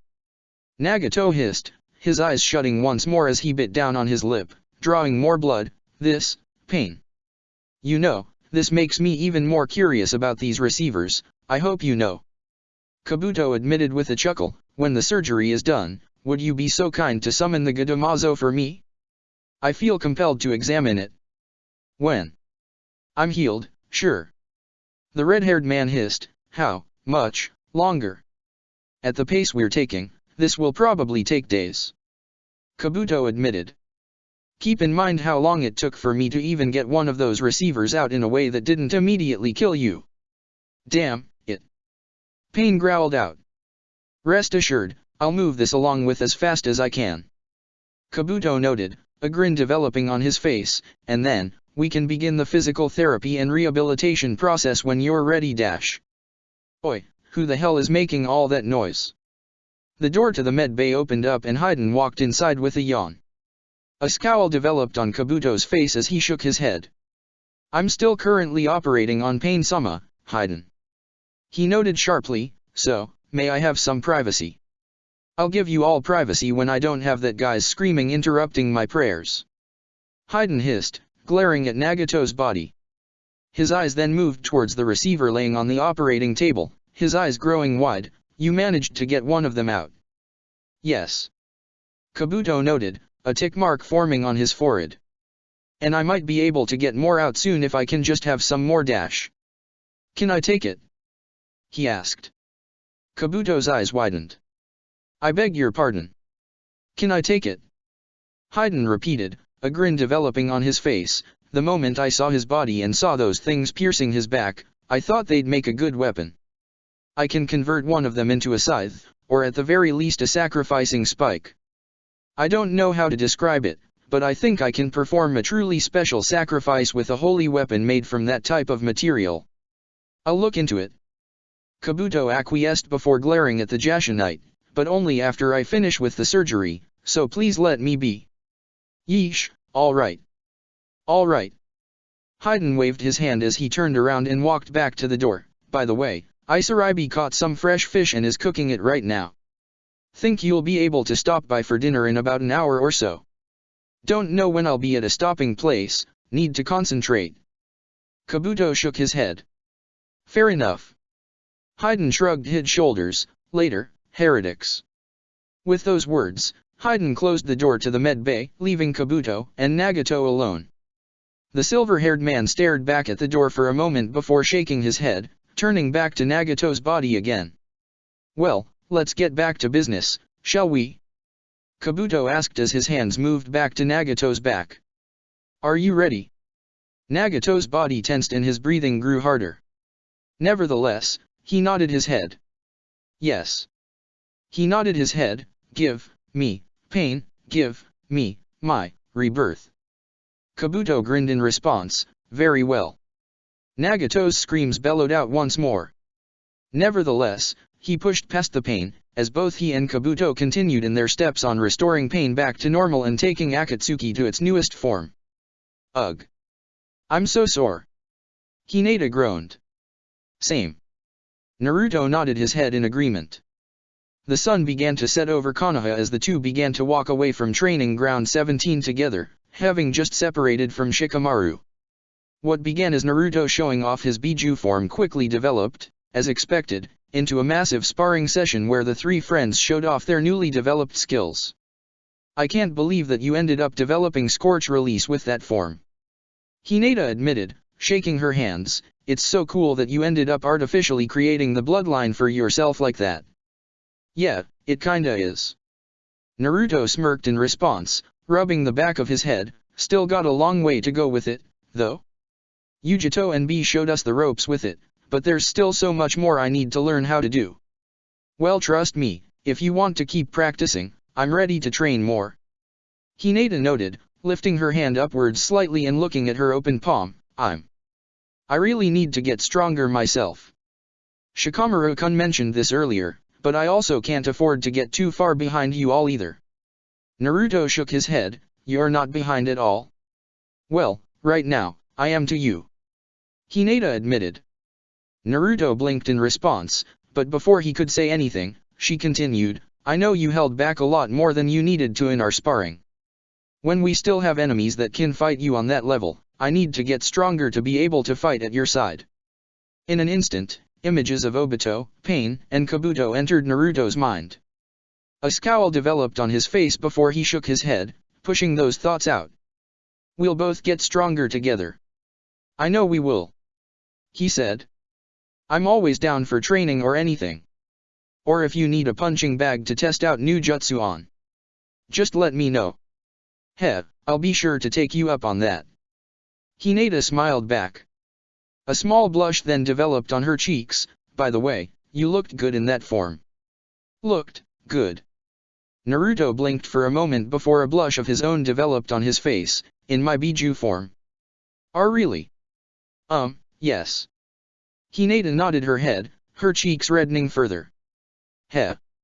Noted. Naruto chuckled in response, rubbing his nose slightly. The two were quiet for a moment as they walked down the village streets, holding hands as they made their way into town. As they began to reach the path where they would separate, Naruto continued to tug on Hinata's hand, pulling her with him. Naruto. She blinked. Is there something you still want to do? Kinda, yeah. Naruto admitted. Mind coming with me for a moment? Hinata nodded her head as she allowed Naruto to lead her down the village streets. The two made small talk about future plans and training along the way as time passed by quickly. After a few minutes of walking, the two arrived at Naruto's destination, Senpyu Bakery, Hinata's favorite bakery in the village. Upon arrival, the Hyuga began to salivate before she shook her head, a small frown developing on her face. "Don't tease me like this," she whined. "They closed an hour ago." "They did?" Naruto blinked in surprise. "I'm pretty sure I heard they were open." "Naruto, I come here as often as you go to Ichiraku's by yourself." Hinata deadpanned, her frown growing deeper. "I stop by here almost all the time for a cinnamon roll before coming to meet you or to go to the Hokage's office. I know when they're open." "Oh." Naruto rubbed the back of his head sheepishly. Well, maybe they're still open today." Before Hinata could protest, Naruto walked up towards the bakery's door. "Naruto, I told you, they're closed." Before she could finish her sentence, Naruto pushed open the door. Hinata's eyes widened in response for a moment as he walked inside the building after hours. "Huh." She blinked in response before following him inside. The bakery, as she knew it would, was empty of all its workers and customers. Its lights were off, the floors were nearly swept, and the display counter was empty. The only thing in the room visible to her was Naruto, who was now standing in front of a table, hiding it from view. "I told you they were closed," Hinata said, frowning. "Come on, we need to go. I'll see if we can lock up for them on our way out." "Hey, Hinata, remember coming here on our first date?" Naruto asked. Hinata blinked in response at Naruto's question. She was quiet for a moment before she tilted her head in response. "I thought our first date was in Kibo village in Mizuno-kuni," she asked. "At the ramen stand where Jinan-san paid for our dinner. That was our first time out as a couple, yeah, but this was our first date actually," Naruto said, a small smile developing on his face as he scratched the back of his head. "Remember? You invited me out right before the Chunin exams. Just you and me." "Ah." Hinata's eyes widened in response before her cheeks reddened. A smile developed on her face as she nodded her head. I did, yeah. That was the first time you and I went out, just the two of us, right?" Naruto chuckled, "And even back then, I knew it was special. Love hanging out with Shikamaru and Anko-sensei, yeah, but there's just something special about being with you, you know." "Yeah." It was at that point Naruto stepped to the side, uncovering the table his body was blocking, revealing a light brown cake with white icing on top of it with writing on it. Hinata's eyes widened in response as she took a step closer. I actually had a clone go out to that meeting for the Chunin promotion while I worked on this all morning." Naruto continued to rub the back of his head sheepishly. "I was going to have you come over after having lunch with Shikamaru, but you know, we had our impromptu sparring session and all." He then shook his head, "But the owners were super sweet about it. Kept it safe for me all day." Hinata walked past Naruto towards the table and got close to the cake itself. The cake's cinnamon aroma hit her nose strongly, nearly causing her to drool on the spot. Her attention, however, was focused on the writing on the cake, with orange frosting. She stared at it for a moment before she turned back to Naruto, her cheeks growing redder and redder. "Naruto." Her began to speak, but the words quickly died on her lips. Well, I know we've kinda talked about it beforehand and stuff, but, well, the mission in Kumo made me think that I don't want to wait too much longer." Naruto admitted, his cheeks growing red. "I don't want to wait any longer." I. Hinata's eyes watered as a wide smile developed on her face. "I don't either." Naruto smiled back as he reached for her hands, quickly pulling her closer to him. "Yes," she exclaimed in his face, her smile somehow widening. Yes, a million times yes."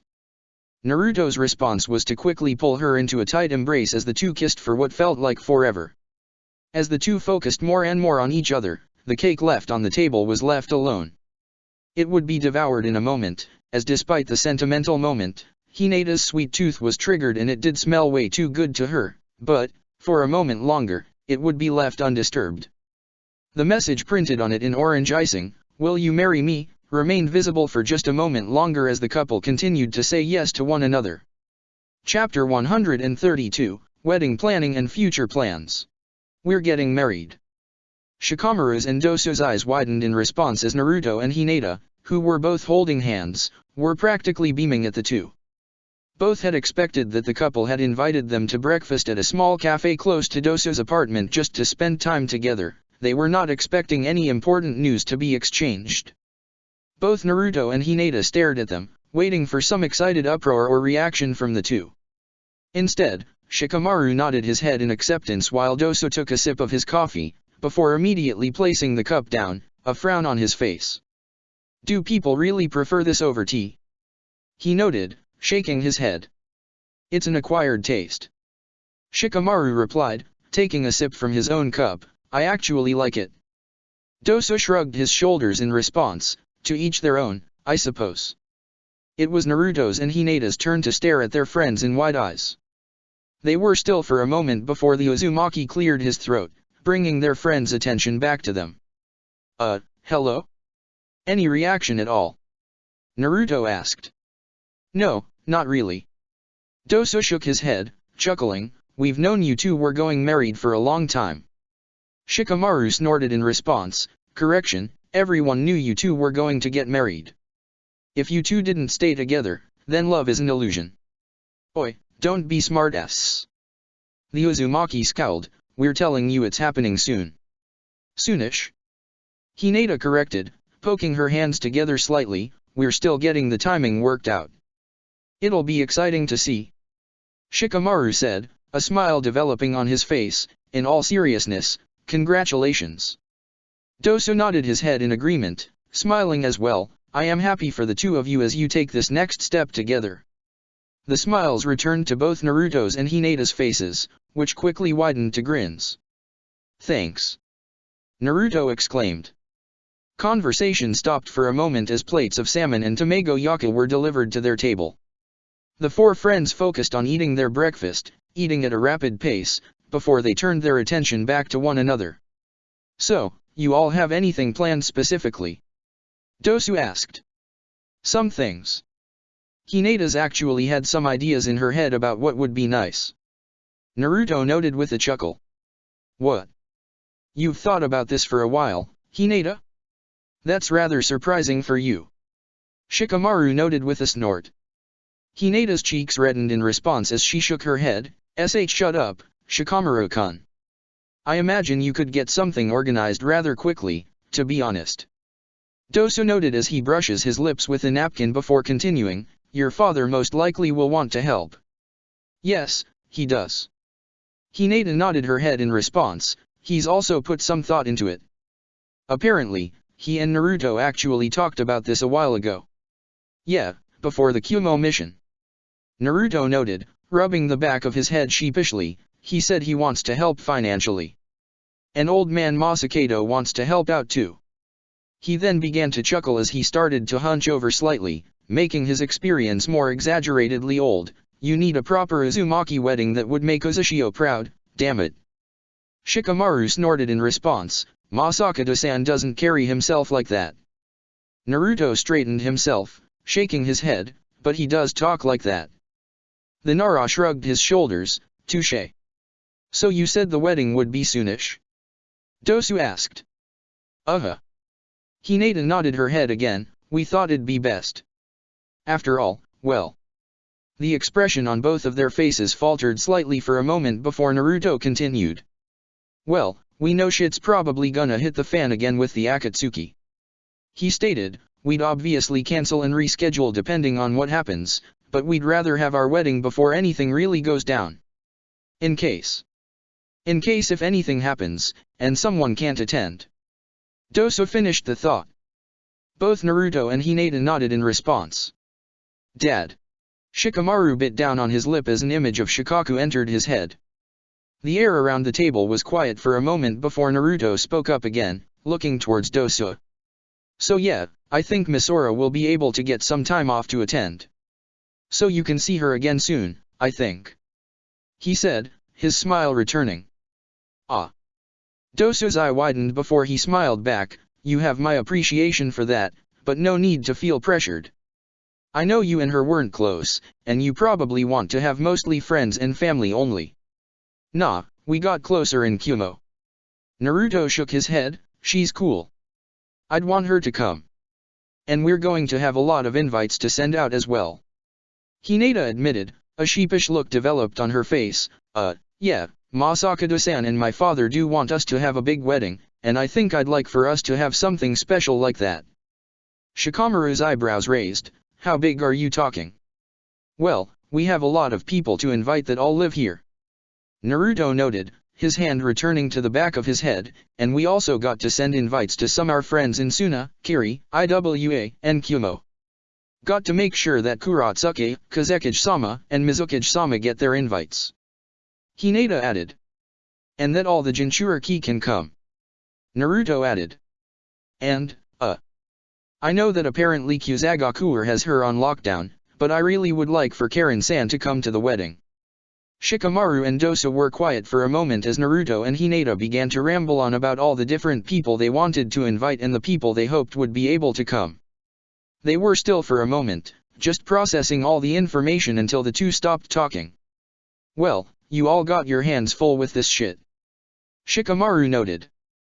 Good luck. Dosa offered. All Naruto and Hinata could do in response was chuckle anxiously in response. Neither were fully aware, nor prepared, for their most difficult pseudo-S-ranked mission yet, planning a wedding. Hayashi, be reasonable, damn it. I am being reasonable, Masakado-san. Listen to my reasoning. Both Naruto and Hinata blinked in response.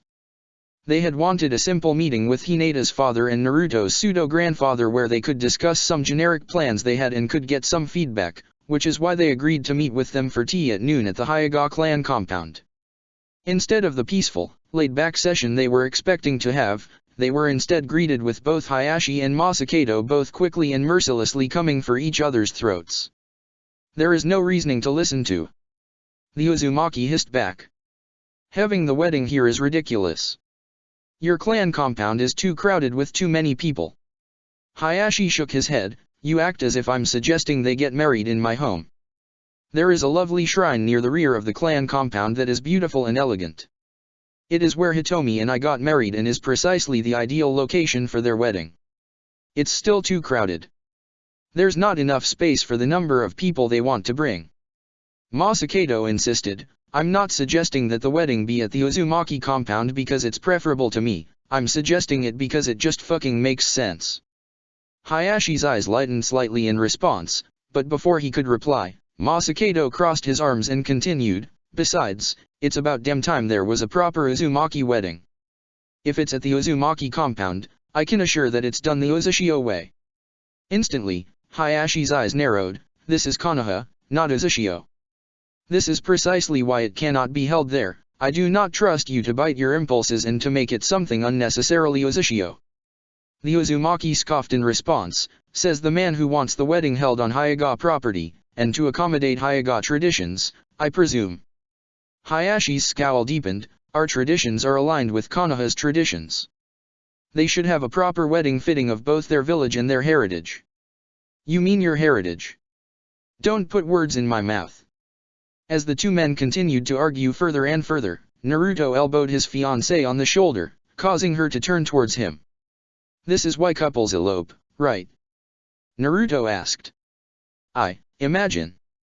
She mumbled, shaking her head. Oi. Hayashi-san. Masakado-ji-san. Naruto called out, turning his attention to both men. We wanted to talk to discuss shit, and so far, only you two are talking. Quit fighting. As I said, the wedding will be held at the Hyuga compound at the shrine. I will hear no objections. You hear, you just don't give a shit, you bastard. Naruto blinked as the two men continued to argue before turning to Hinata and sighing. It's too late to elope, right?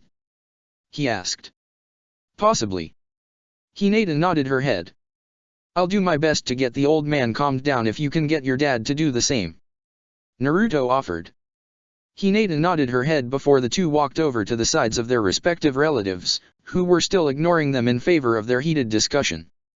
Hinata grabbed onto her father's shoulders, holding him still for a moment, while Naruto opted to punch Masakado in the face. Hinata.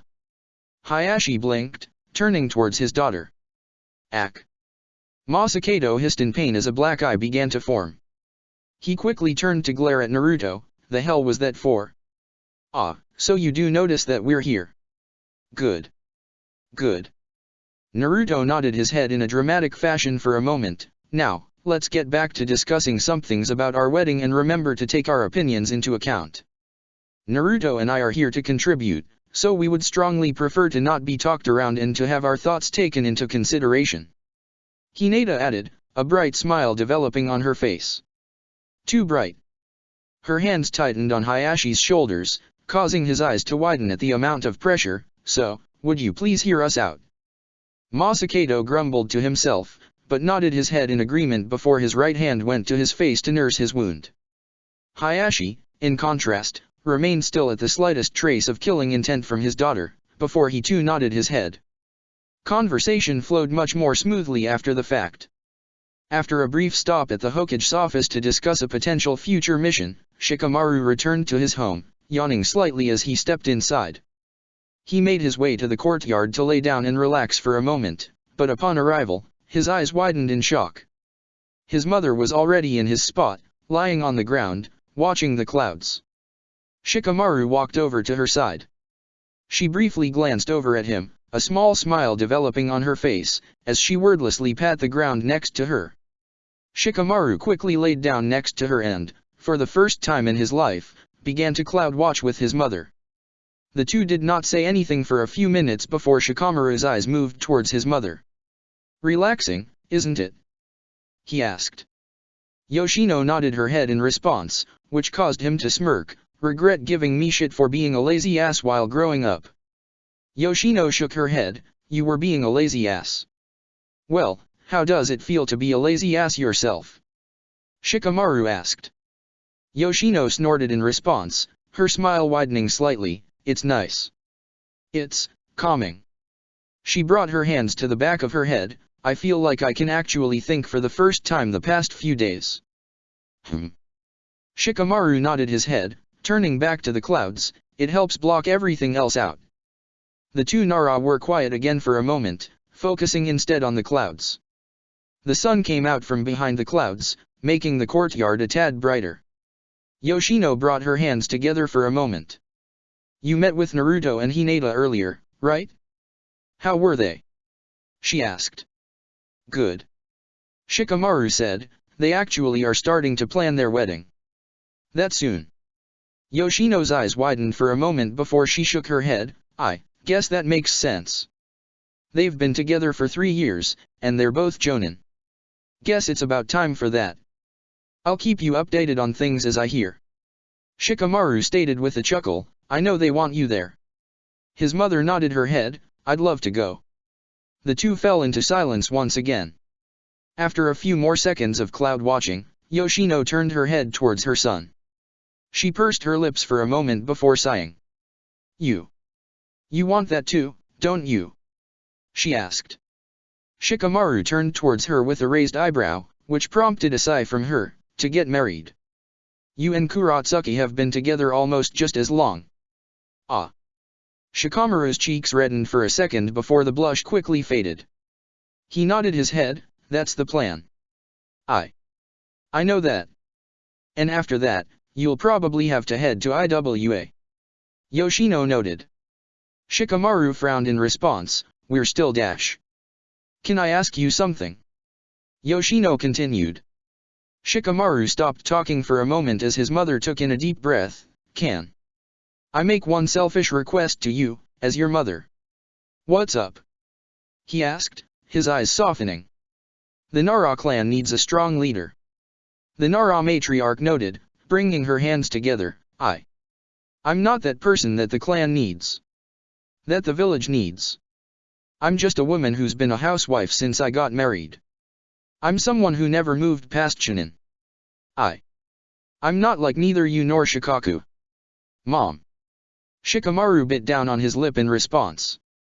I actually met with Hokage-sama last night. Yoshino stated, I'm back on active duty. I need to get stronger. Her eyes then narrowed on Shikamaru. Can you please stay in Konoha for a little bit longer? Until I'm strong enough to stand on equal footing with the other clan heads. Mom, you're plenty strong already. Shikamaru said with a smile. I mean this, Shikamaru. Yoshino's eyes narrowed. Please. I trust you. I know I can train with you and that you'd push me to get stronger. I need to be able to fill the spot that your father left behind. And I want you there to see if I can do it. Shikamaru was quiet for a moment as he stared at his mother. A few more seconds passed by before he nodded his head. I promise. Shikamaru nodded. Kuratsuki and I still need to work out what our plans are together, but I promise I won't be leaving this village until you feel strong enough. Thank you. Yoshino bit down on her lip again as her eyes started to water. Look at me, I'm holding back your own plans for my own sake. A forced chuckle escaped her lips. I'm sorry your mother's a weak, selfish bitch, Shikamaru. Nah, you're not. And you know that. Shikamaru spoke up as he pulled himself off the ground. He then walked over to his mother, pulling her up and quickly hugging her tightly. You're one of the strongest people I know. You're troublesome, but there's not a Nara out there more motivated than you. Yoshino was silent as she returned Shikamaru's hug. As the two broke their embrace, Yoshino rubbed at her eyes as another chuckle escaped her lips. You think I'm motivated, huh? Yoshino asked. Did you know that the scariest thing in the world, even scarier than fear itself, is a motivated Nara? Shikamaru snorted in response. Did you just make that up? I heard that somewhere.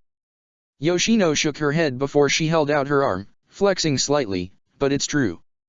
I mean, you used to fear me a little bit when you were a kid, right? Shikamaru began to sweat slightly. You know kids aren't supposed to be afraid of their parents, right? Yoshino laughed in response, which prompted her son to laugh with her. He noticed her laugh sounded a lot more natural and reminded him of her normal behavior, prior to her mourning. A smile developed on his face as he shook his head. I'll stick with my promise, but I don't think it'll be too much of an inconvenience for me. After all, I think you're one of the strongest shinobi out there emotionally in this village.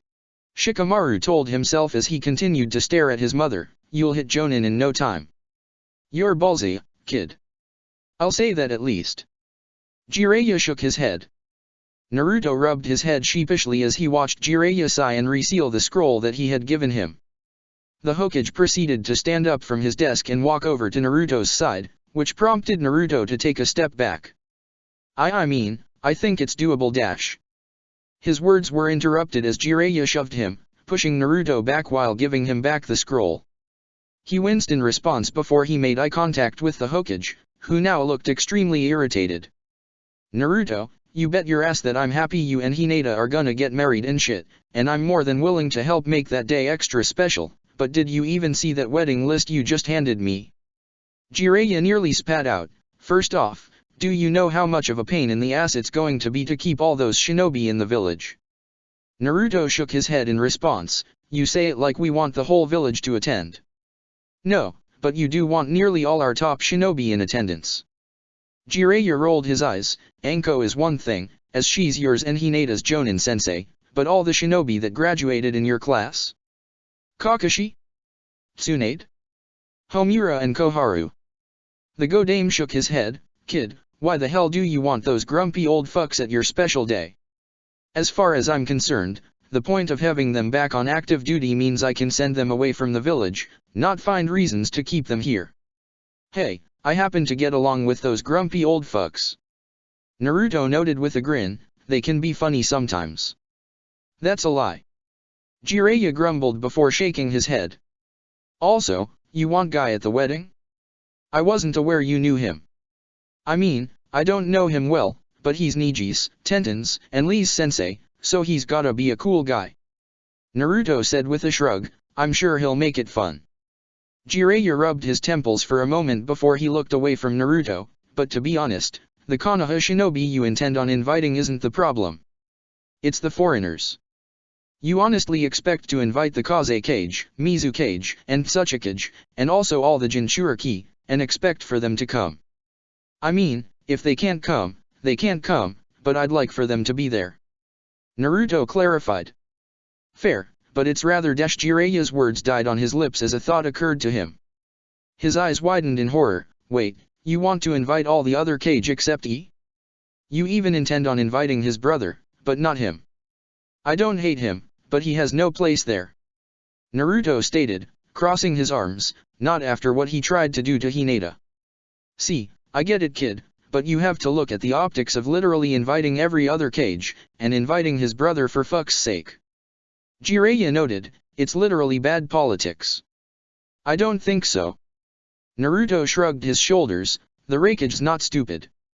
All things considered, I don't think he'd want to go to our wedding, nor would he expect an invite. Fine.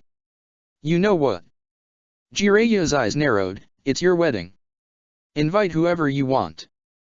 But if this causes anything with Kumo after finally establishing some kind of peace with them, I'm demoting you back to Genin and I'll make sure you never promote ever again. Nothing's going to happen, but even if it did, it wouldn't stop me from going on missions or becoming the Hokage. Naruto said, rolling his eyes. Jiraiya's narrowed eyes were still focused on him for a moment before he finally sighed and held out his hand. Fine. If you're being serious, then I'll accept that condition. Jiraiya wordlessly accepted the handshake before he walked back further into his office, towards the window. His eyes focused on the Hokage monument for a moment before he sighed. Kid, just let me know as fast as you can exactly what day your wedding's going to be. He noted. I'll try and do what I can with the missions, but you need to give me as much heads up as possible. Will do. Naruto grinned in response as he rushed over to his godfather's side and hugged him tight. Thanks Ero-Sennin.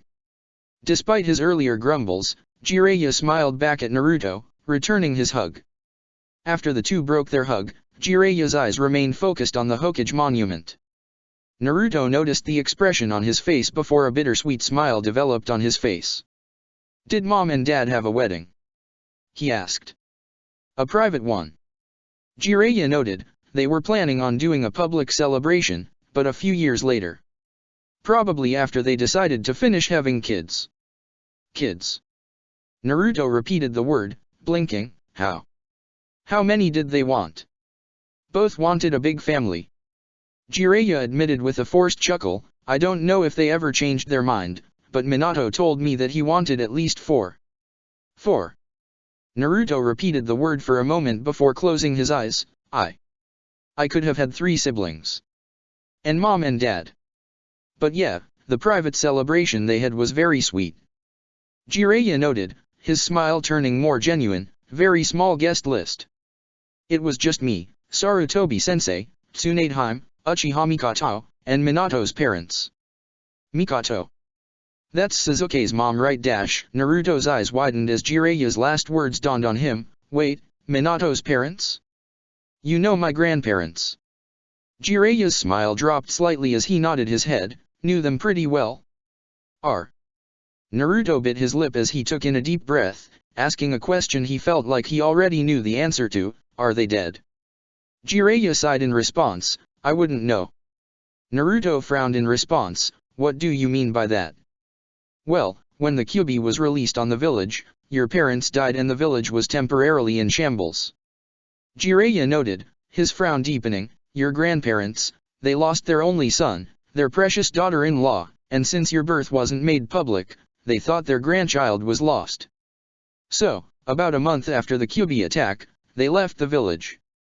They weren't told about me. Naruto's eyes widened as his frown morphed into a scowl, what the hell? Why not? Kid, Sarutobi-sensei took his law about keeping your lineage a secret very serious. Jiraiya stated. They're my grandparents, damn it. Couldn't they be told privately? Naruto insisted. Jiraiya sighed again, beginning to look a few decades older than he actually was, believe me, I asked him. But Sarutobi-sensei was very clear about his demand. He said he couldn't trust a pair grieving civilians with that information, and I got my ass kicked when he thought I was going to tell him regardless. Old man, why? Naruto's scowl deepened as he shook his head, they were just grieving civilians, what harm could have come from just letting them know about me? I'm sure they could have kept it a secret. Maybe even Naruto's eyes reddened slightly. He sniffled for a moment, rubbing at them before any tears could form, before he looked up at his godfather with a serious expression. "You don't know where they are, huh?" he asked. "I had attempted to keep tabs on them." Jiraiya noted, another sigh escaping his lips. "The last time I saw them was 9 years ago.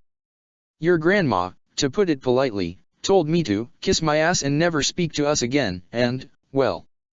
He bit down on his lip. "Honestly, kid, I failed your father. I failed Minato in so many different ways and they knew that. So, the least I could do for them is to accept their wish and not bother them anymore." Naruto was quiet for a moment before he nodded his head. He proceeded to walk off for a moment before he turned back to look at the Hokage. "What are their names?" he asked. "Your grandfather's name is Namikaze Masayuki and your grandmother is Namikaze Kayasa." Jiraiya answered. "Masayuki-san's a tailor and Kayasa-san was a teacher at a civilian school here in Konoha." "Namikaze Masayuki and Namikaze Kayasa." Naruto repeated the names in his head for a moment before his hands tightened. With a quick, soft thank you to his godfather, Naruto walked out of the room. Jiraiya stood alone in the Hokage's office for a moment before sighing and returning to his desk to get back to paperwork.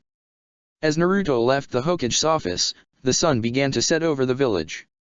He looked around the streets of the village for a moment, biting his lip slightly, before he shook his head and began to walk off. The Uzumaki made his way through the village until he reached the Hyuga clan compound. He briefly acknowledged the Hyuga clansman at the gate before he hurried inside, heading towards the clan head's residence. It did not take long for him to reach Hinata's room.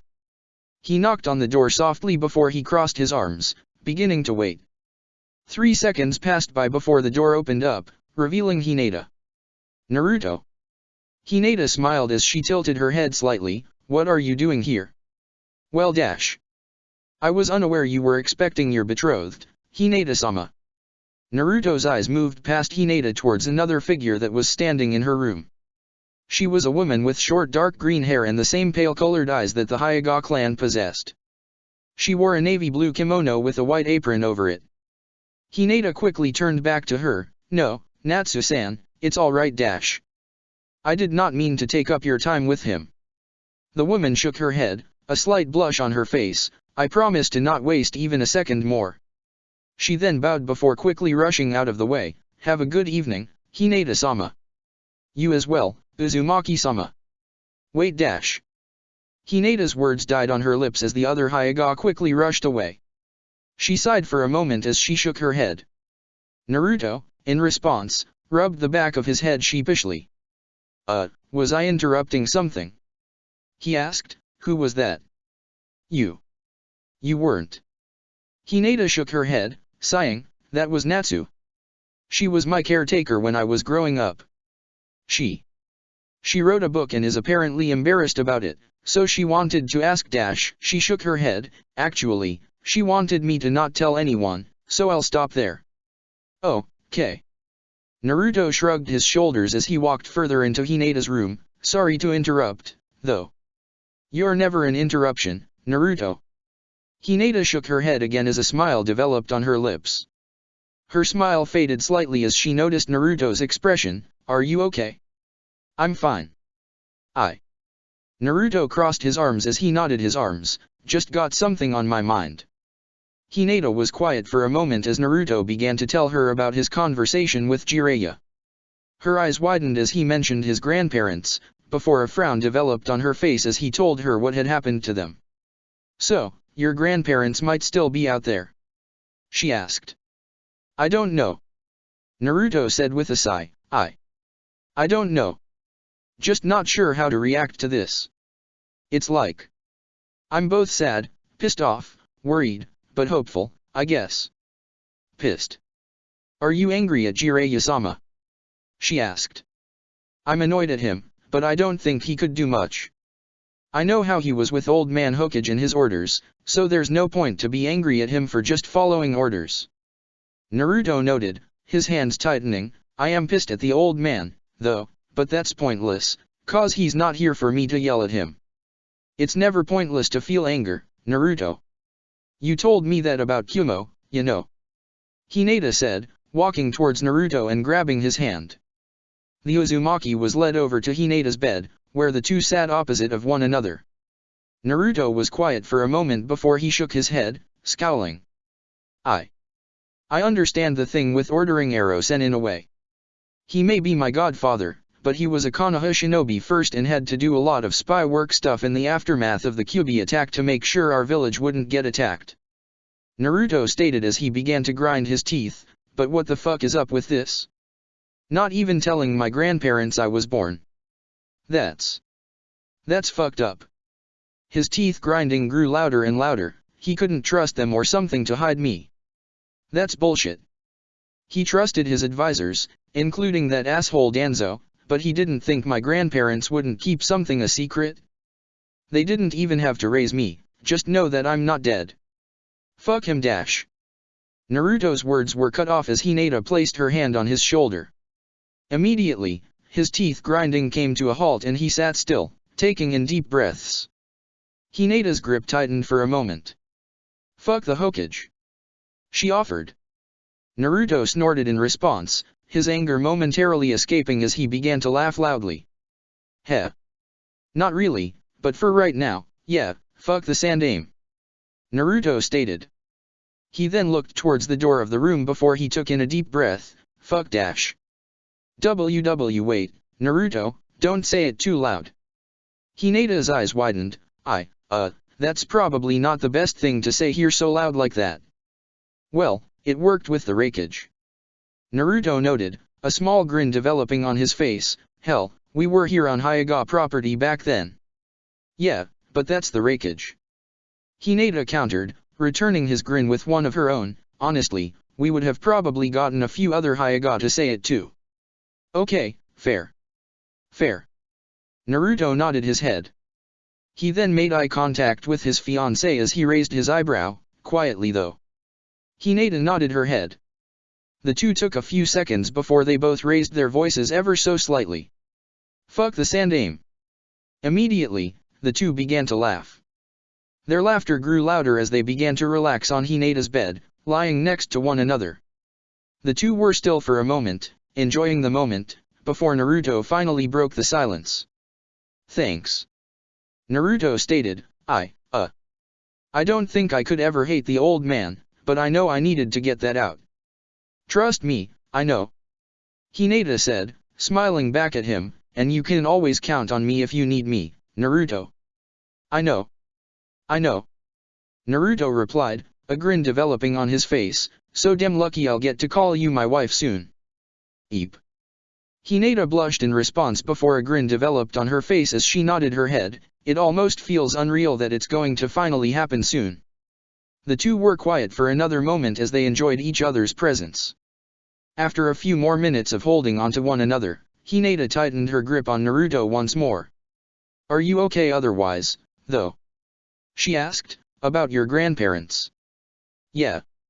I should be sadder that they may be dead and I never got to meet them. But. He bit his lip as he shook his head, I don't know, there's a dumb part of me that thinks they might still be out there. Because they probably are. Hinata stated, shaking her head. I'm sure of it. She then smiled at her fiancé, and then you can find them. Naruto's eyes briefly widened for a second before a grin developed on his face as he nodded his head emphatically. Yeah, of course they are. I can't wait to meet them.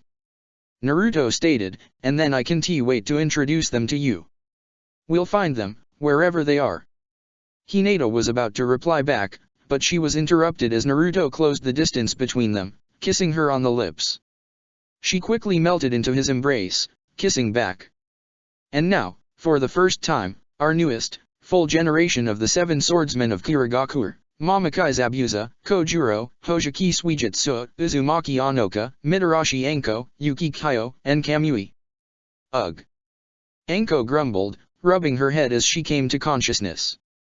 The hell happened? Anko's memories after Mei's introduction were a blur. She vaguely remembered rounds of applause and cheers, along with some meaningful conversation with Kirigakure citizens, but these memories were locked behind an alcohol-induced haze. Maybe I should quit blackout drinking like that. Anko hissed as she tried to pull herself up. Goddamn. After a few seconds, Anko managed to finally look around and gather her bearings. She took in the sight of a rather plain-looking bedroom. The walls were painted a beige color and there was no furniture whatsoever. The only two things present was the bed that she had been lying down on and her belongings, which were piled neatly in the corner of the room. "This isn't the hotel I was staying at," she noted. She tried to recall where exactly she was, but immediately her head began to sting. Her grip tightened on her head. Shit. She continued to rub her head as she slowly walked out of the bedroom and walked into a hallway, with walls painted the same beige as in her room, with nothing lining the hall. Seriously, where the hell am I? Anko hissed as she made her way forward. Who the hell would stay in a place like this? It's so boring. After a few more seconds of slow, painful walking, Anko arrived in a small, humble dining room, with only a small wooden dining table in the center of the room. Sitting down at the table, however, was a familiar sight to her. Her eyes widened as she made eye contact with Mamakai Zabuza, who was currently eating from a small bowl of natto with a bottle of sake next to him. Finally awake, he said, chuckling, "If you want, there's some extra natto I made on the kitchen counter, along with a bowl of miso soup." He then shrugged his shoulders. "Serve yourself if you want. I'll eat whatever you don't eat." Anko was quiet for a moment as she continued to stare at Zabuza. The Kirigakuer shinobi stared back, a scowl developing on his face. "You got something to say?" he asked. "You really live here?" she asked. "That's a stupid question." Zabuza snorted. "Of course I live here. Why else would I be here?" "I." Anko shook her head for a moment. I don't know. Guess this place seems too boring for you." She then shot him a concerned look. "You really got to do something to your place." "And why should I? I only come here to sleep and cook." Zabuza shrugged his shoulders. "Most of my time is spent on missions, so why should I care what my apartment looks like?" Anko rolled her eyes. "I don't know, in case if you get company." "I don't get company," Zabuza stated sharply as he took a sip from his bottle. "The only person who stops by is Haku, and he's never commented on it before." Well, Anko was about to comment back, but she hissed for a moment as her head began to ring again. "Ugh." Zabuza watched the woman stumble for a moment. A sigh escaped his lips as he pulled himself up from his seat. "Sit down. I'll be right back." Anko did not reply as she walked over to the second chair at his dinner table. A second passed by before Zabuza returned with 2 small bowls of natto and miso soup. He quickly brought the soup closer to her. "I made this special to help with hangovers," Zabuza stated. "Help yourself." Anko did not immediately reply and brought the bowl of soup to her lips, drinking it down like it was water. Within seconds, she finished the whole bowl before placing it down on the table, sighing in relief. "I'll get more," Zabuza sighed as he took her empty bowl and walked back to the kitchen. Anko remained quiet for a moment longer, focusing on her hangover pangs until Zabuza came back to the room with another bowl of miso soup. "How long was I out?" she asked. "You passed out after walking into my apartment," he responded back before snorting. "Surprised you lasted that long. You drank so many shots at the party, I thought about asking Sujata to look after you to make sure you didn't die from alcohol poisoning. I drank that much." Anko blinked in response before she whistled. She then winced slightly again as she rubbed her head. "Fucking hell. Finish the soup," Zabuza stated. Anko nodded in response as she took the bowl and began to drink once more. He continued to watch for a moment before he shook his head, chuckling. "Got to admit, though, you can sure drink. Outdrank Suijitsu, Anoka, and myself out there. I can drink, yeah, but shit do I feel it later though," she grumbled. She finished her miso soup and took in a deep breath before she locked eyes with Zabuza again. A small smile developed on her face. "Thanks for taking care of me, though. Least I can do," he replied as he sat back down. The two were quiet for a moment as they turned their attentions back to the natto. Both swordsmen quickly devoured their plates before they turned to face each other again.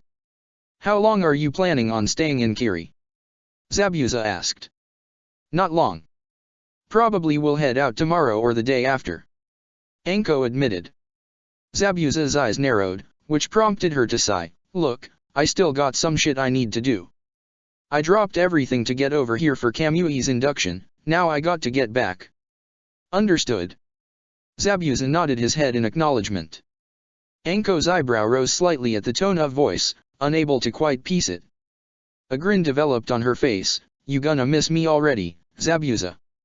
He did not immediately reply to her comment, which caused Anko's eyes to widen exponentially. Wait, are you going to miss me?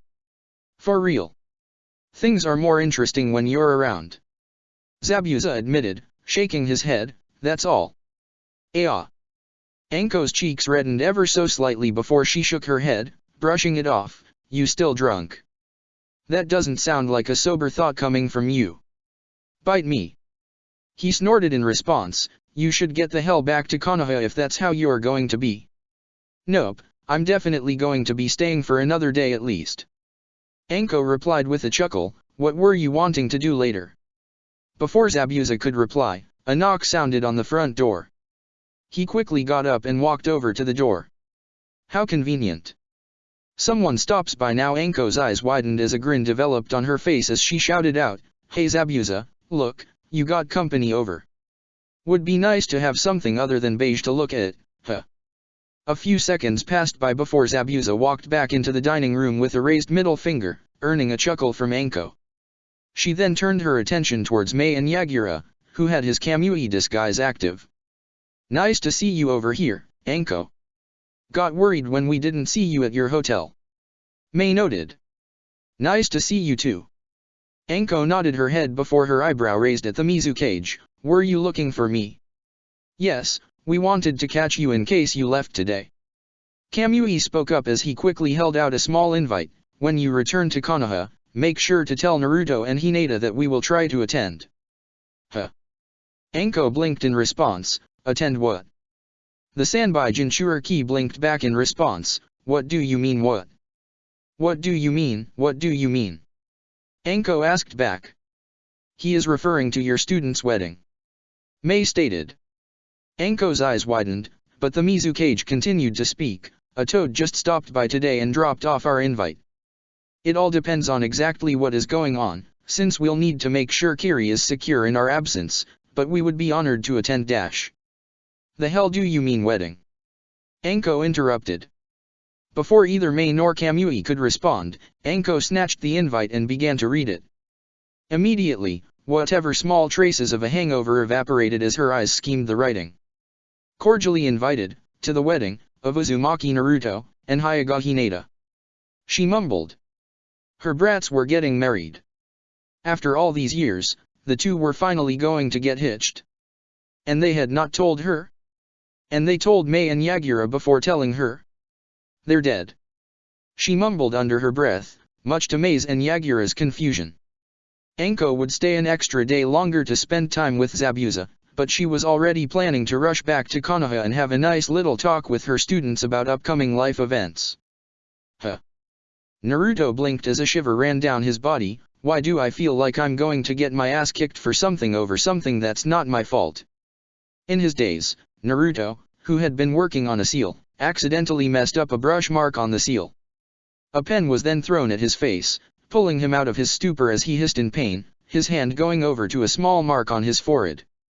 He then turned his attention to the source of the thrown pen, Uzumaki Masakado. The hell was that for? He asked. You got distracted. Masakado hissed in response, I know your wedding is excited and all, but stop daydreaming about it and get back to work. The blonde shook his head, that's not dash.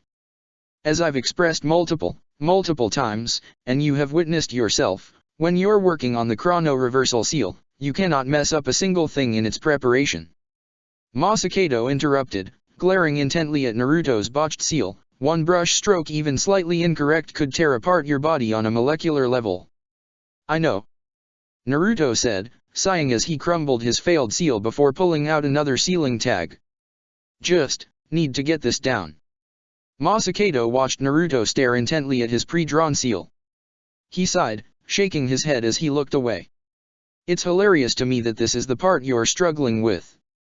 You managed to actually pull off the chrono reversal seal from the seal I had given you, and using the jutsu itself should be the hard part. Oh, believe me, I felt like hell right after. Naruto noted, rubbing the back of his head. I don't think I ever felt as drained of chakra as I did in that moment. As expected. Masakado nodded his head as he brought a hand to his chin in thought. With my reserves, I'm only able to use the jutsu once. I would be able to use it in combat. I might have the chakra for 1 or 2 more jutsus after it, but that'd be it. I could barely stand after. Naruto nodded his head in agreement. His eyes then widened though, then again. I was trying to use it at the end of my fight with Pain, when I already had used a shit ton of chakra against him and the other Akatsuki. If I had used it fresh, I wonder what my limit would be. Masakado's eyes widened for a brief moment as well. He quickly shook his head, a chuckle escaping his lips. Swear to God, giving an Uzumaki a Biju is probably a crime against nature. I can't even imagine the full capacity of your chakra reserves. Heh. And I'm sure my reserves will grow more as I practice with the jutsu. But I need to have it be my own seals. Naruto noted before he turned back to his sealing paper, back to work. Before Masakado could respond, Naruto began to draw on the sealing paper, slowly trying to copy from Masakado's pre-drawn seal. The former Uzukage watched the blonde for a moment as he shook his head, a smirk developing on his face. Then again, chakra reserves and all that means shit if you don't have the motivation, and this kid's got it in spades. Masakado noted, you're gonna go far, kid. The rest of the session flowed by quickly, as Naruto continued to practice producing the seal to the best of his abilities while Masakado appraised his work right after. Alright, I'm here. Hinata took in a deep breath as she arrived at the Hokage Mountains, walking towards Hashirama's face. Once she arrived in the shadow of the Shodae's face, she channeled chakra into her hands and slammed her open palm onto the ground. Immediately, the rock stairwell opened up, revealing the path to the Nidaime Hokage's secret training ground. She then began to walk down the stairs, heading into the darkness. Hopefully I haven't kept her waiting. Hinata noted, biting her lip slightly. It was a surprise to her when she was getting ready for the day when a Hyuga shinobi brought a letter from Mutet and Koharu to come meet with her for a discussion. She had not spoken to the woman in a few months, despite the fact that they both had gone on the Kumigakure mission. It was actually a pleasant surprise to see the woman reach out to her, but at the same time, it filled her with confusion. What does she want to meet up with to talk? And over here of all places? She wondered as she continued to descend. After a few seconds, the darkness began to fade as she entered the illuminated springs around the training ground. Hinata took a few steps forward until she noticed Koharu standing in front of a rock formation with her arms crossed. As she grew closer, she also noticed another familiar sitting down on the ground. Shikamaru-kun. She mumbled. Both Koharu and Shikamaru turned to look towards the Hyuga. Shikamaru waved at her while Koharu simply nodded her head, uncrossing her arms as she cleared her throat. Good to you see Hinata. She noted, now that you both are here, we can begin. Just us. Shikamaru asked as he pulled himself up from his position, if you're meeting with both of us, shouldn't we also expect Naruto? Uzumaki Naruto was not invited. Koharu stated as Hinata walked up next to Shikamaru, this meeting is about him, though, in a manner of speaking. Hinata's eyebrow raised slightly, in what way? Koharu was silent for a moment as she cleared her throat. She stared forward at both Hinata and Shikamaru, as if seeing something else instead. She took in a deep breath before her eyes finally focused on the two in front of her. This is something I have been wanting to discuss with the two of you, but after hearing more about how the Kumigakure invasion went, it felt prudent to bring this up now. She noted. I want to bring up your careers as shinobi in relation to Uzumaki Naruto. What about our careers? Shikamaru asked.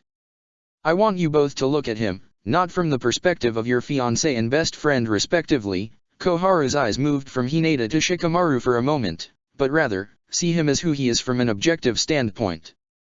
Uzumaki Naruto, as the clan name suggests, is an Uzumaki. He is also the Kyuubi Jinchuriki and has obtained the Biju mode that allows him to freely control the Biju's power with no risk of losing control. She crossed her arms, To put it bluntly, Uzumaki Naruto is an exceptional shinobi that is on track to become one of the strongest of your generation across the elemental nations. Yes. Hinata blinked for a second, tilting her head. Yes, Naruto is doing amazing in making a name for himself. A smile developed on her face as she closed her eyes, and I know he'll be the Hokage sooner rather than later. That is true. I do believe he will be Hokage. Koharu nodded her head in agreement. Her eyes then narrowed on the two in front of her, and where does that leave you two? It was Shikamaru's turn to tilt his head. What do you mean by that? Are you too comfortable with just allowing your former teammate outclass you both this much? She asked. Both Hinata and Shikamaru blinked in response for a moment before their eyes widened. Seconds passed as Koharu's words began to ring loudly in their heads. Naruto's getting so much stronger. Hinata nodded in agreement. She bit down on her lip as she recalled the sparring session she and Shikamaru just had with Naruto, who had to hold back when using Biju mode to avoid causing them severe pain. He's really above us, huh? At the rate things are going. Shikamaru frowned in response as he began to see Naruto in his head walk past him. He's going to keep getting stronger and stronger, and you two won't be able to stand next to him as equals sooner rather than later. Koharu stated bluntly. Both Hinata and Shikamaru tensed in response, which prompted Koharu's eyes to soften. And how does that realization feel? Horrible. Hinata admitted, shaking her head. That can't happen. I can't let it. Her hands tightened into fists. Naruto still has a lot of enemies out there. I need to be able to stand next to him as an equal in order to help him fight them. But are you sure you two will be able to? Koharu asked. The enemies that he is facing, at the upper echelon of the Akatsuki, they are on another level than either of you are used to. She crossed her arms once more. You two are elite shinobi, and are able to fight against S-rank enemies, but you need to be aware that's not enough. That. Shikamaru bit his lip again in response as he began to think back to his fight with Deidara and Sasori. He was about to reference killing Deidara, but he also recalled falling unconscious, only surviving thanks to Kurotsuka fending off Sasori. He brought his hands to his side as a sigh escaped his lips. You're right, for now. Koharu's eyes focused on Shikamaru for a moment. You both have two options moving forward. The first of which is to accept that Naruto is overtaking you and to not let it bother you. To be content being assets and confidants, but knowing you will not be able to fight at the same level as him. Koharu noted. It's potentially uncomfortable to process at the moment, but it is the fate that both Homura and I accepted. We slowly came to the realization that Hiruzen had passed us around the time he was first referred to as God of Shinobi. A forced chuckle escaped her lips. Sure, Homura and I picked up similar theming nicknames, Konoha's Guardian Angel for him and Konoha's Grim Reaper for me, but we were not on the same level as God. And we never would be. Thus, we simply accepted it.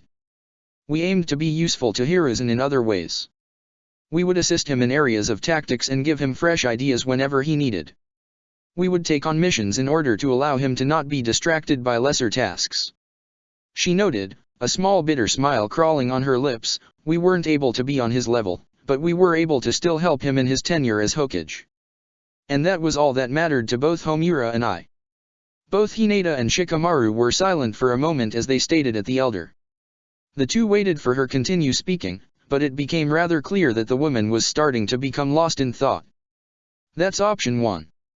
Hinata finally spoke up. What is the second? Her words pulled Koharu out of her stupor. The elder shinobi's eyes narrowed once more. The other option is to catch up to him. And if that is the direction you both intend on taking, you need to take it now. She shook her head. If I am being generous, you both maybe have 2 years at maximum before Naruto is at a level that you both can never hope to obtain. And if I am being honest, there is a chance he could already be at that level. So, if you intend on standing next to him as equals on the battlefield, you both need to work towards that goal now before it's too late. Standing next to him as equals. Hinata repeated the phrase for a moment before she shook her head. All the time, growing up, that is what we were. Shikamaru and I stood next to him as equals. We trained together. We grew together. We pushed each other and helped each other. That's right. Shikamaru nodded his head in agreement. That's how it's always been. Both Hinata's and Shikamaru's eyes narrowed intently, and we're going to keep it that way. We will always be his equals. Koharu was quiet for a moment. She stared intently back at them, meeting both of their gazes, before she turned away. Then you better figure out how you intend on doing that. She said bluntly. I am aware that you are planning your wedding, Hinata, but you need to also be taking your training seriously. A small smile developed on her face as she turned back to them. I am not sure if we will be useful, but Homura and I will be able to provide assistance should you two need. I would prefer you both not follow our path. You two need to do your parts to keep up with him. It will not be easy, keeping up with a perfect Biju, but you two will need to find a way. Conversation ended shortly after as both Hinata and Shikamaru bid farewell to the Konoha elder before they left the training ground. The two then moved their separate ways through the village. Despite going their own ways, and having their own plans for the day, Koharu's words would echo loudly in their heads and a similar thought was running through both of their minds. What can I do to keep up with Naruto? Enter. Jiraiya turned his attention away from a scroll on his desk towards the door to his office as it opened, revealing Hatake Kakashi. A smirk developed on Jiraiya's face as the Jonin walked towards the Hokage. To reward you for using the door instead of entering through the window like normal, Kakashi, I got some juicy news that you'll appreciate. He stated as he reached into his desk. Kakashi's eyebrow rose slightly as Jiraiya pulled out a book. The book had a yellow cover and featured an image of a man and a woman. The man had a conflicted look on his face while the woman looked at him with concern. In katakana, right above the image, was the title of the book. Wait. Kakashi's eye widened. Is it finally time for? Yup. Jiraiya nodded, his grin widened as a reddish blush developed on his face. The fifth book in my saga, Ika Ika Revelations, is set to come out in a few days. Kakashi was quiet for a moment, his attention solely on the book. A few seconds passed by before his eyes briefly focused back on the Hokage. What's? He began to mumble, but could not find the words. The focus. Jiraiya finished. Kakashi nodded his head, causing Jiraiya to set the book down on his desk. It's all about dramatic revelations and how two can be overwhelmed by their own passions and how that can ultimately shape their relationships. It's a masterpiece. A perfect follow-up to Ika Ika Tactics. Kakashi was silent once again as he stared at the book intently. Jiraiya chuckled for a moment as he pushed the book forward. It'll be out soon, but I know you're the type to have a second copy. You can take this one, if you want. The Hokage offered. Kakashi immediately reached for the book. He gripped it tightly as he bowed his head. Thank you. Anything for my most devoted reader. The Godame said, smiling at the man. Immediately, the smile dropped and a more serious expression developed on his face. Anyway, as for why you originally came here. I presume you have an update for me. Kakashi nodded his head, his demeanor shifting as well as he pocketed his new book. We've returned back from our mission to Aim no Kuni. We were unable to find any sign of Akatsuki presence.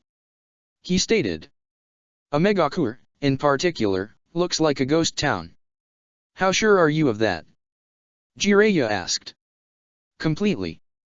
Neither Kiba nor Akamaru could trace any sense back to ones we recognized in Kumo, nor could any of the Ninken we summoned find any trace.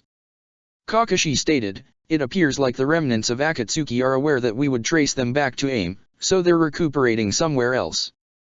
Makes sense. The Hokage sighed, it would have been too easy if we could trace themselves back to there. He shook his head for a moment. I understand I was putting you at risk sending you and your squad out to potential Akatsuki territory like that. Even if the mission did not produce the results we were hoping for, you and your team have my gratitude for your bravery. It's our duty, Hokage-sama. Kakashi said, shaking his head, we'll find them. I'm sure of that. Hopefully we find them before they can get another attempt at an attack.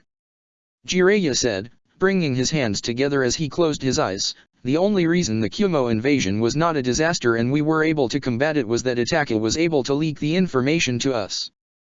Without him, it is going to be a lot more difficult to predict their movements, and even more so to respond to them. Would it be possible to send someone undercover once more? Kakashi asked. I'm sure Akatsuki is most likely recruiting. The Hokage shook his head in response. I'm sure they are recruiting, but they'll most likely be vetting their new recruits heavily. I don't think any of the major shinobi villages have anyone we could send as a spy that they would find believable. He sighed once again. I'm willing to let someone try, but I'd rather not throw someone's life away unless there was a real chance. Understood. Kakashi nodded his head. I'll send out more spies to keep their ears out for murmurs of Akatsuki. Here's hoping we can find them before too late. Jiraiya said. He then looked towards Kakashi and smiled. Thank you for you checking aim, though. I'll make sure you and your team are properly compensated. Kakashi bowed his head in response. He then turned around and began to walk towards the door. As the man began to walk, a thought entered Jiraiya's mind. Hey, Kakashi. I have a question for you. He spoke up. Kakashi stopped at the door before turning back to face the Hokage. I am aware this might be a little personal. He sighed. Did you ever keep in touch with Minato's parents after they left the village? Sensei's parents. Kakashi stiffened for a moment. A small, sad smile developed on his face under his mask as he shrugged his shoulders. Not recently, but I did for a moment. Really?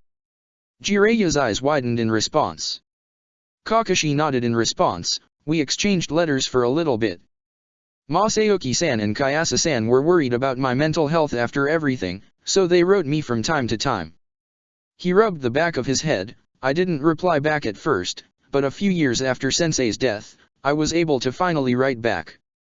How long ago did you last talk to them? Jiraiya asked. 7 years ago. Kakashi said with a sigh. I wrote to them shortly after I left Umbu, but never heard back. 7 years, plenty of time for something to happen to them, but maybe. The Hokage shook his head for a moment before his eyes narrowed. Did they ever mention where they were staying in their letters?